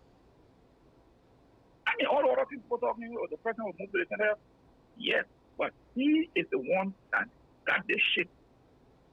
He got to stay this shit here. So what he going to do? That's it. Everything people are talking, that's secondary. The economy is the problem for President Weah government. Because if the economy is good, hey, people, it is. Forget it. You can make all the good speeches at the end of the day. People say, hey, what am I carrying home? I'm not going to send my child to the hospital. These are critical issues that the CDC, the government now can re-examine and put in policy to create jobs. Same person we are came to power. The economy started to contract, shrinking, because there have been more companies that are going into Liberia to create jobs for 100 persons. Same person we are came to power. So, plan the economy. When there's no company coming in to hire people, that they will pay taxes and people pay taxes to the government, how can you improve that economy when we don't have anything that we can export to bring in? We don't have it. So this is a very serious tax for President Weah this last 3 years. I don't know how you're going to turn that around. And our chair and Papa Chima position is shaking right now. Let me tell you, it's shaking. It's shaking. Whether they will maintain those positions, I doubt it. I doubt it. They would not maintain, I can say it, they will not maintain those positions. And take the word from me. Yomli Kanga will be president pro tem in Liberia. Let me tell you this now. Yomli Kanga will be president pro tem in Liberia. The issue I'm talking about Yege Kolba. Yege Kolba being hostile, all coming from the speaker. Yege Kolba has said on many occasions that the speaker deprives him from speaking on the floor. Don't bring any issue on the floor from Yege Kolba. And because it's the person, according to Yege Kolba, the person is the one that instructing Buffer Chima to behave like that. That is why he has become very vocal to the president and to the speaker. But if they change their attitude and we allow Yege Kolba to come on the floor and express his view, Yege Kolba will not behave like that. He has said it over and over. some people act because certain things. The way I look at things and do things, other people will not do it like that. So these are issues that we should be very honest in discussing. The man has said it all the time, and you see the speaker behavior to walking. This man has been attacked by elements, treatment from the government. Nobody said anything. The government has not done anything. So why do you think you would not be that way somehow? Because everybody's different. And these are the hardcore truths people don't want to hear. But we have to say if we have to move forward. And that's why I said, the rest of the people coming, let me put it on one side, I will put in there. But the Yomi Kana, the Samoka, there should be something to redeem themselves. Because they were in the alien government, they didn't speak up. They took all our money. Now they have been given second chance. I think they better come on now to prove themselves to the Liberian people. And I will tell you that you are very good at articulating the issue of the Liberian people, going after government officials. But you saying that Dylan, I waited for election. You have own people. That is your political leader there. You don't become the vice president. Cabinet General, you are no one to call those people that they were part of the problem in the past. Now it's not fair. If you're going to hold job, we are responsible. You got to call those people out too. So that time, we're not going to. For me, I'm not going to let it pass. We're going to be looking at things that tell your people if they go wrong, tell them that this is not right. Because you cannot just be talking against the we are their government and we'll be clapping our hands. Your people were part of the silent too. So now the redemption time is here. So if they go there and they try to do anything and you don't speak against it, someone not going to give you a pass against Senator Dillon. Let me make it clear. I know somebody who want to hear me, but I will say the truth. That's the truth. Jamaican they took 15,000, 20,000. One day, Senator Dillon never plays out Jamaican. Now, one day he never plays out the VP. You can't just be going after George Weah and someone sitting there and say, oh yeah, no. I don't belong to any political party. Liberia comes first for me. So, Mr. Tour, thank you. I just want to leave it there for 5 times thanks. Have a blessed night. Okay. Thank you, Mr. Josh. We appreciate it. Appreciate it. Thank you very much.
Okay, all right, folks, Samson told Liberian Public Radio.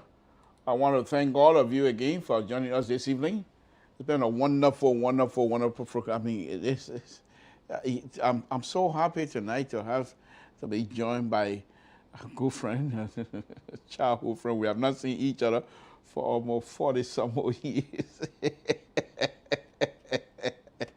He's on my show here tonight. It's wonderful, Mr. Shade. Wonderful to see you coming here.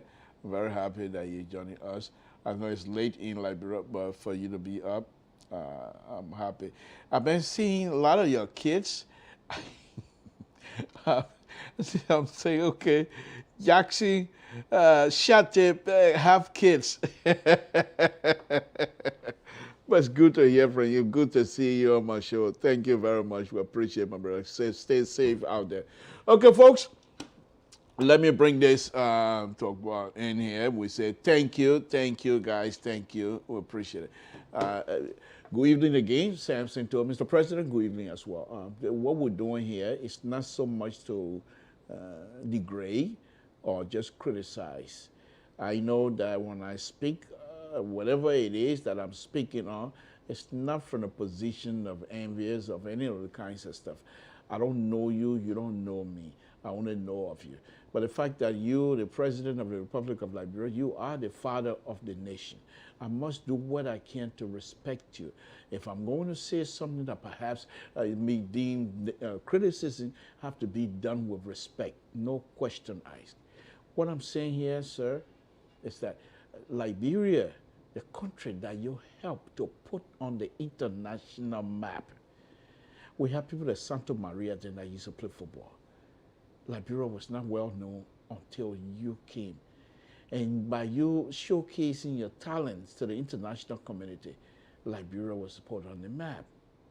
When people were fighting, killing each other in Liberia, you used to go to Liberia and go to the refugee camps to make Liberians happy. And the question that comes to mind now is that you have given the opportunity to lead. Why is it the same country that you fought so hard to put on the map, why are they having so much issues? Those are the kinds of questions that some of us are raising. Not necessarily to criticize you or to bring you down or degrade your leadership ability. That's not my point. I'm just saying that you were defeated massively. There's nothing to hide about that. And you yourself accepted the result without any co-challenge or whatever, which we appreciate, honor your leadership. But Mr. President, we need to go further than that. How are you now going to embrace the fellow Liberians who are having to be on the other side of the aisle? How do you embrace their ideas? What type of idea that you're putting together, formulating to go and meet them and say, let's have a discussion about moving Liberia forward? Are you going to accept those people as partners in moving this country forward? Or are they going to be considered enemy of the state? Those are the kinds of concerns some of us have and continue to ask these questions. So when we have this opportunity to come on this platform, we're doing these things not necessarily to put you in a bad light, but we're saying to you, Mr. President, that the country of Liberia is bigger than every one of us. The country of Liberia must come first. And you have done so before. That's why it's baffling to some of us, because you have put Liberia first. Everything else that you were doing in your young life, it was Liberia. Now, at this age, when this country that you fought so hard, sacrifice, practice, day in, day out, disciplining yourself. When you were supposed to be going to a club here and there, you were in discipline, just so that Liberia will be on the map. Here is the same country that is in your hands, and it's not going anywhere. Have you been asking yourself a question? So when we're having these discussions, we're trying to provoke your mind to be able to ask yourself a question. What's going on? I lifted Samson to a hand, and he was defeated. Is it me, or is it Mr. Toe? Mr. President, those are the kinds of questions we're trying to provoke within our own community and well among ourselves as Liberia. Despite the fact that we live in a diaspora, we are now removed from Liberia. We are Liberians. And with this, Mr. President, I hope that you will do well. Most people that call the show tonight were not saying that you should be dragged out of the executive mansion. Everyone is saying the message that was sent for you to think and do well. Mr. President, if you, even me as an opposition, but if you're doing good, we will praise you. Because it's Liberia. It doesn't matter who's doing good for Liberia. The mere fact that Liberia is moving forward, that's all we want. And we hope it will be you. With this, I'll say good night and thank you very much for the opportunity. This is Samson Toll. Good night, folks.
Faso ke, ya kwasa nyamwa we a.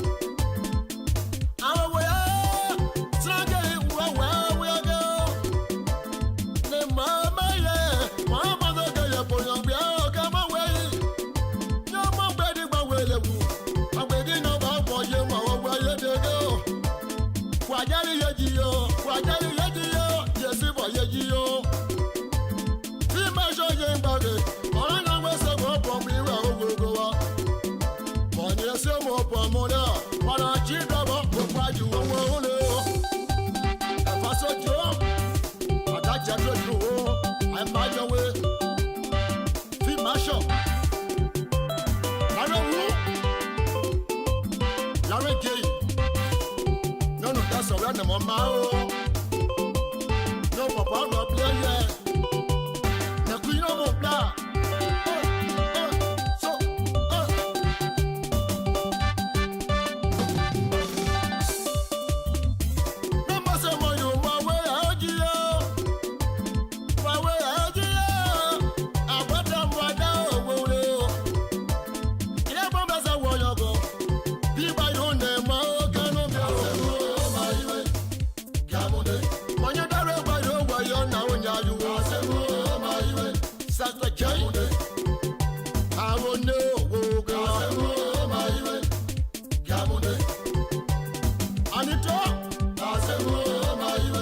Jai, Gamode.